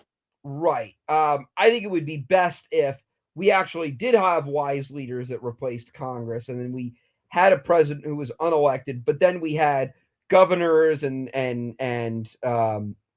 lower elected officials per town that could kind of be elected. Therefore, they could make appeal to the higher powers, kind of like think of a government united by relations of opposition, if you will. Yeah, I kind of feel like the current system is really like there's a lot of mistakes to it because There are. they should act as stewards than leaders. Yeah, well, you're absolutely right, Scottish, and I think that's a good assertion to make. One of the things, as I said before, Pope Leo the 13th is very clear that it is the responsibility of leaders to ultimately make decisions in favor of the common good. And as it pertains, as it pertains to democracy, the danger of a democracy is that when you have a government that is just based on what people want, no longer is the benevolent leader trying to govern based on acting as a sign for the common good. Rather, he's governing acting as a disposition or a sign for whatever the people want, and whatever the people want may not be good. In Nazi Germany, many people went along with what the Nazis wanted. It was very popular in Nazi Germany, and yet that was what happened. You had people, sadly and tragically, in Nazi Germany, that ultimately, you know, um, you know, believed in the things that Hitler was arguing for, even though the things Hitler was arguing for were evil. And unfortunately, those evils became spread across the nation because they were so popular. It's kind of like, think of a tyrant.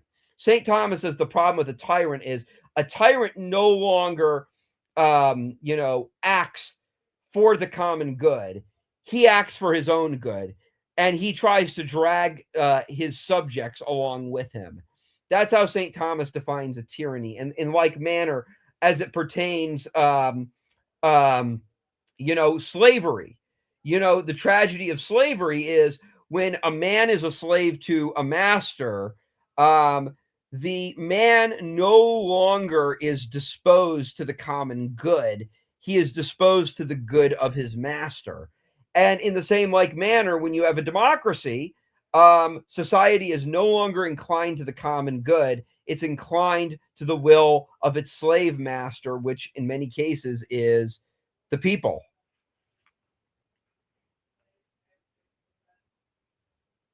Does that make sense, Scottish? Yeah, yeah. Yeah, and I don't vote, by the way. Well, yeah, I mean, I do vote. I think Pope Leo does make the argument in his works that unless you're dealing with a really cruel, just like evil form of government, it's good to have participation, which is why I personally choose to vote. Well, I don't, because I'm I identify as a monarchist. Well, I identify, okay, I get that, and I identify as someone who believes in a mixed regime, but I vote because you have to be pragmatic, and you still have to serve the common good. Just because things aren't going our way in the present moment doesn't mean we can just sit on the sidelines. But But again, but when you think about it, um um like, our country was founded on the false pretense. King George was not as bad as people say he was. well, I think there were some problems to King George, but I think Like King what? George. Well, I think taxation without representation. Yeah, Uh, that's not true. If you look into it, he texted very honestly. well, I don't necessarily agree with that, but what I'll say is this.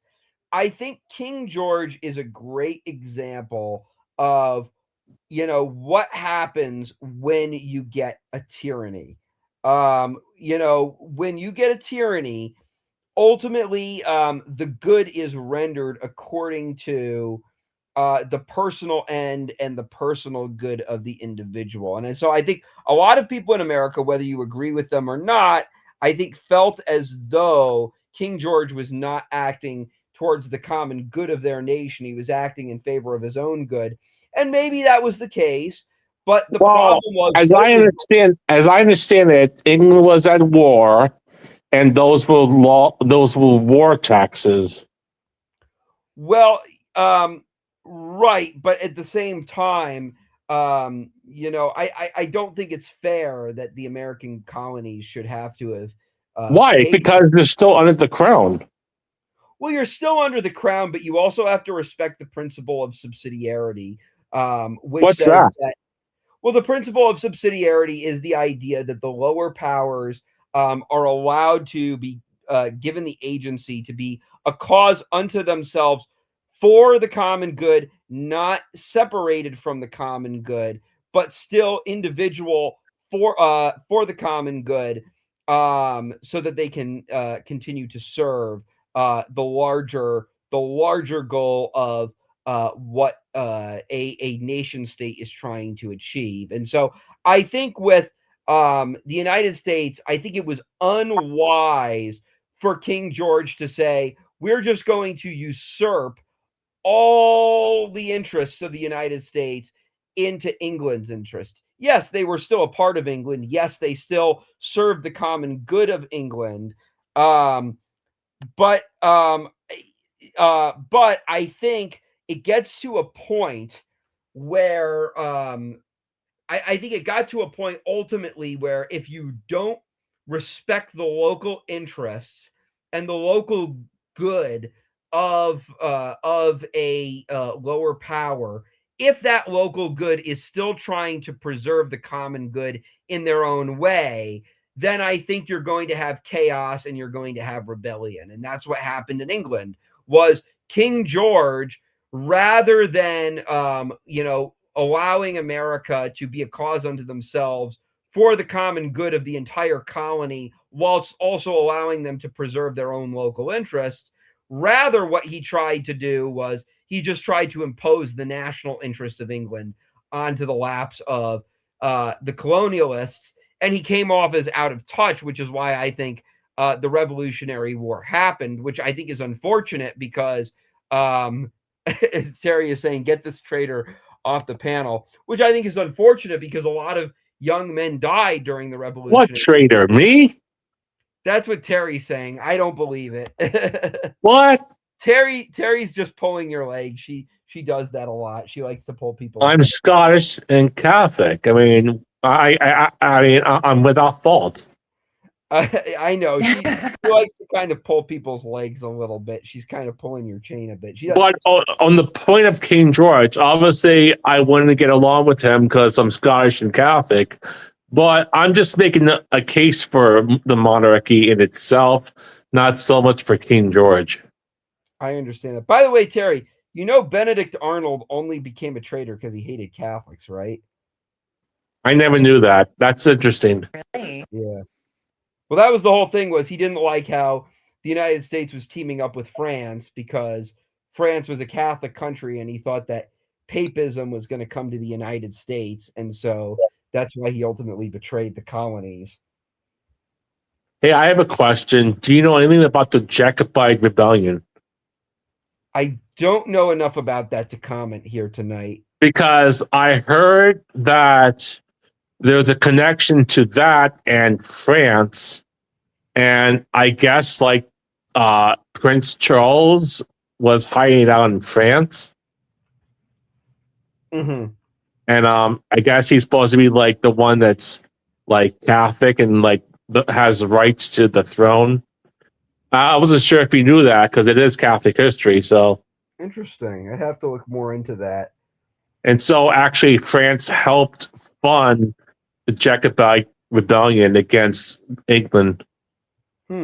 Because France and England have relations, because England and France would marry into each other, and that's why France had an investment in the whole thing because they have a history of bloodline on the crown.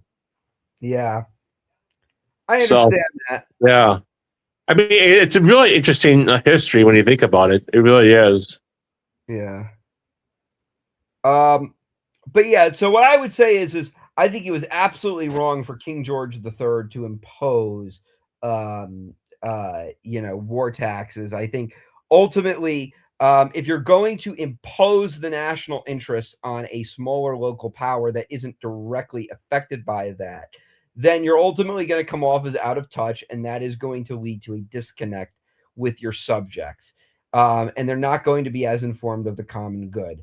That being said, what I think replaced the British system kind of fell into the same category, because what they did was they said, well, we're going to have a democracy now. Well, what's the problem with that? Well, the problem with a democracy is just that you're governing according to the will of whatever the people want.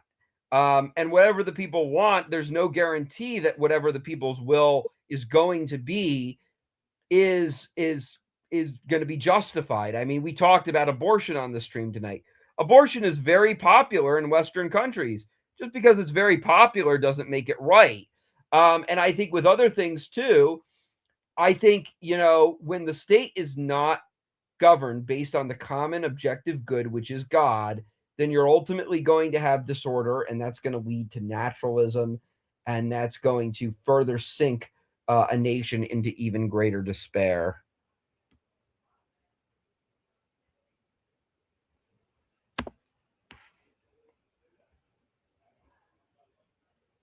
Feel free to keep asking questions. And if anybody's watching right now, feel free to jump on. This is an open stream. Come on, ask me questions. It can be abortion related. It doesn't have to be abortion related. It can be about whatever topic you want.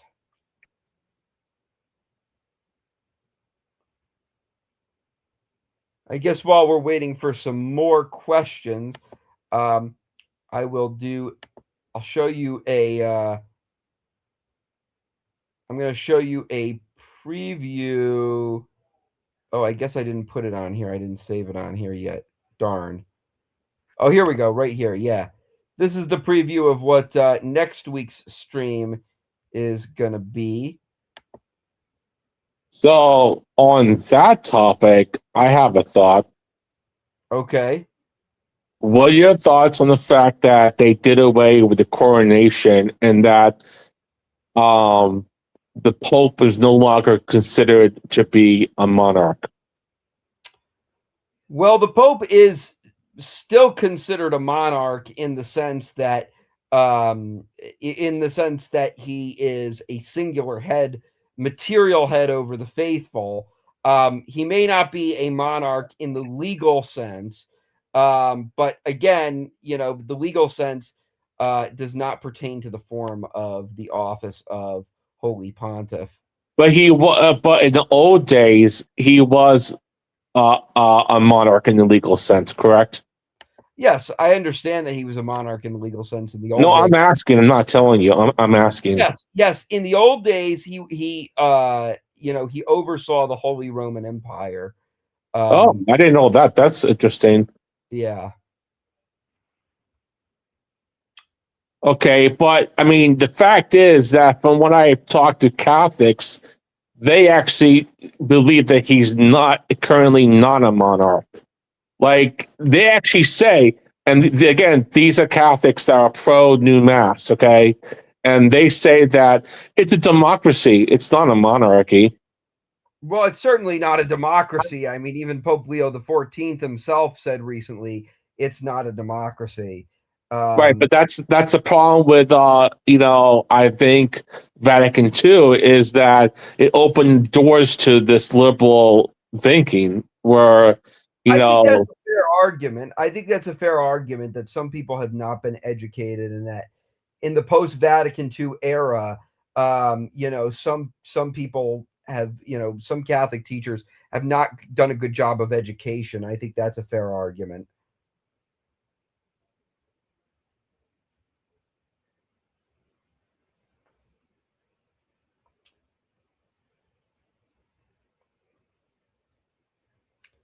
But yeah, I get that. I mean, I kind of feel like they made a big mistake doing away with the Pope's role as it's always been known. I think that's that could possibly be a potentially fair argument. I'm not sure if I completely agree, but you could make that argument. I certainly think you're welcome. For example, look how democratic those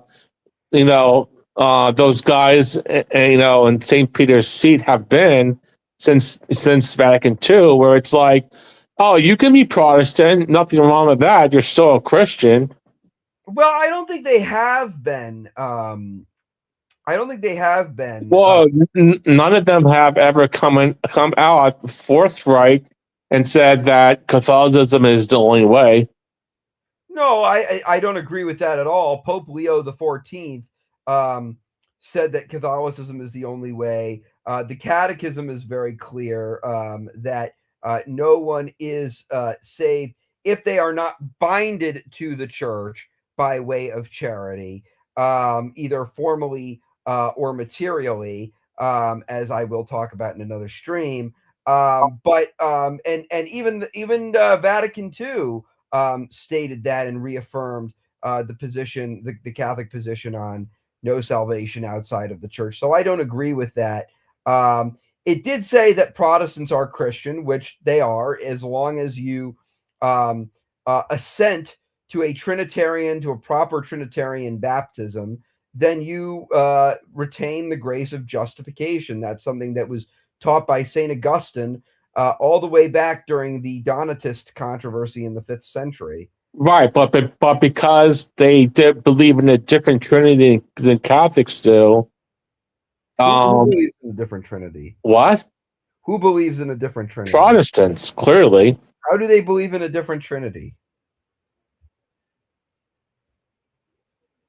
You don't know? How do they believe in a different? Do they deny the deity of Christ? I mean, I'm just trying to figure out where you're getting at here. Well, I know firsthand that many of them think that they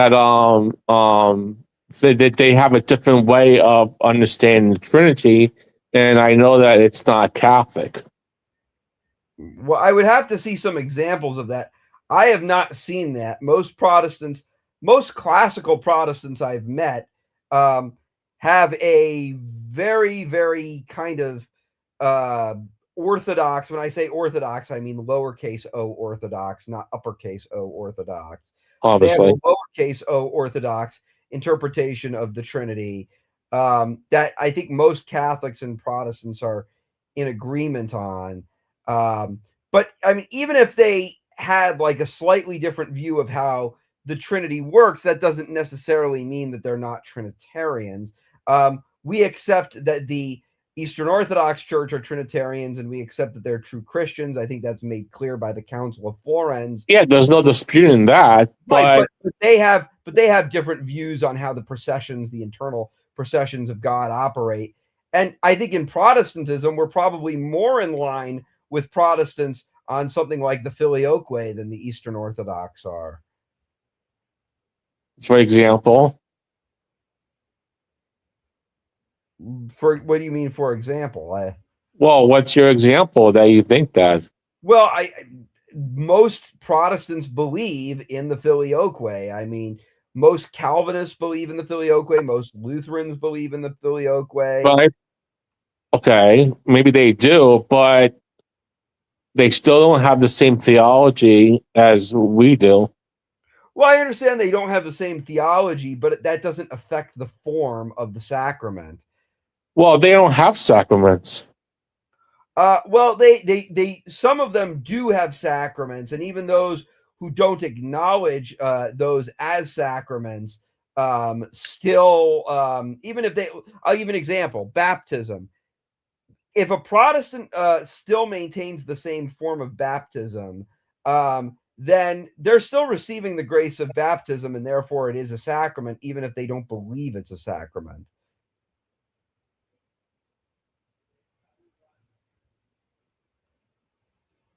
Okay, but because their theology on the Trinity is clearly different than Catholics, then that alone makes it different.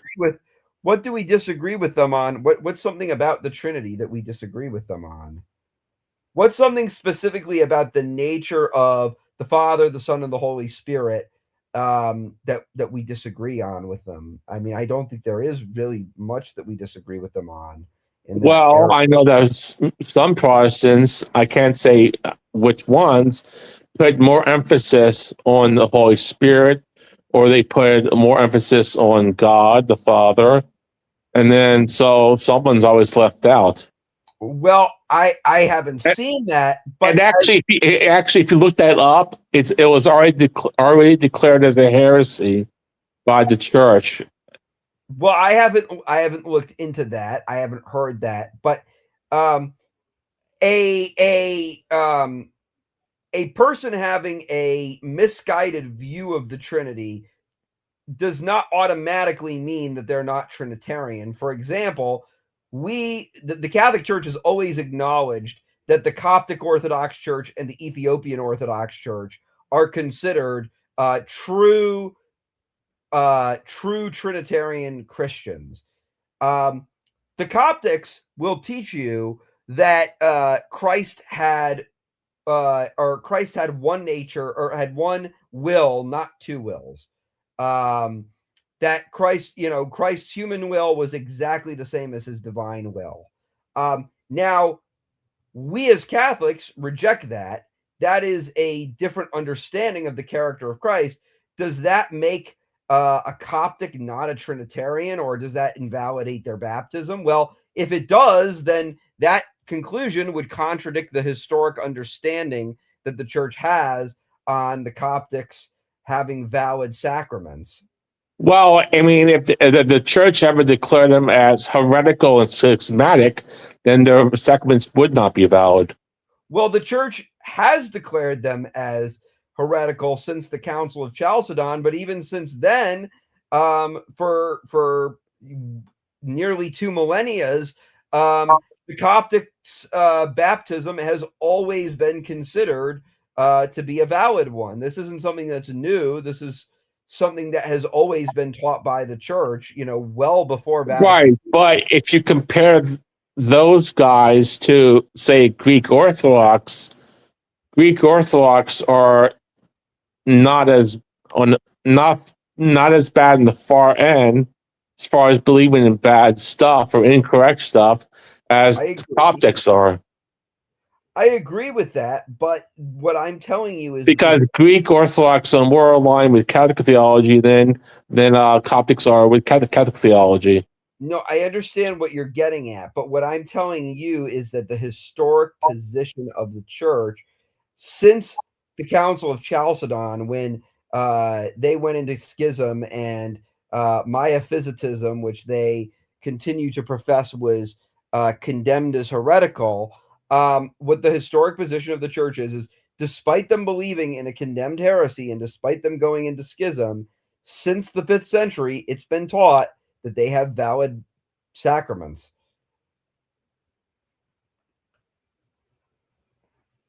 Now, I agree with you that some Protestants do not maintain the proper forms of their sacraments. For example, most Protestants do not have the priesthood in the same way that we do. So a Protestant priesthood would not be considered the same as a Catholic priesthood. Likewise, they deny transubstantiation. Therefore, they do not receive the grace of the sacrament of the Eucharist. Likewise, they do not maintain the understanding of the Eucharist as being a propitiatory sacrifice. However, those pertain to the form. When it comes to something like baptism, baptism maintains the proper form that Catholics understand in most Protestant churches that maintain the same formula that Christ instituted at the Great Commission. But not all Protestants baptize Father, Son, and Holy Spirit.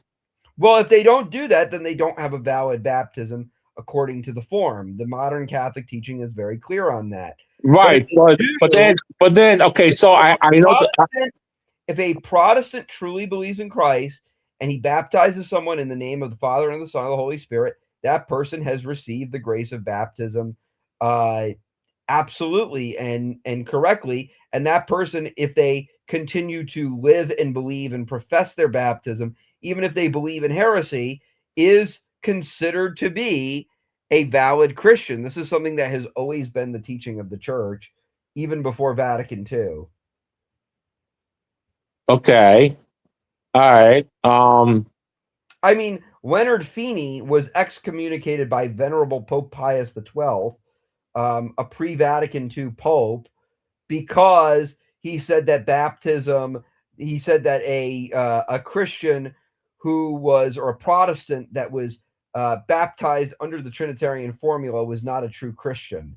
No, what I'm saying, I'm not saying that. I'm saying that because their theology is whack, then it should be in suspect.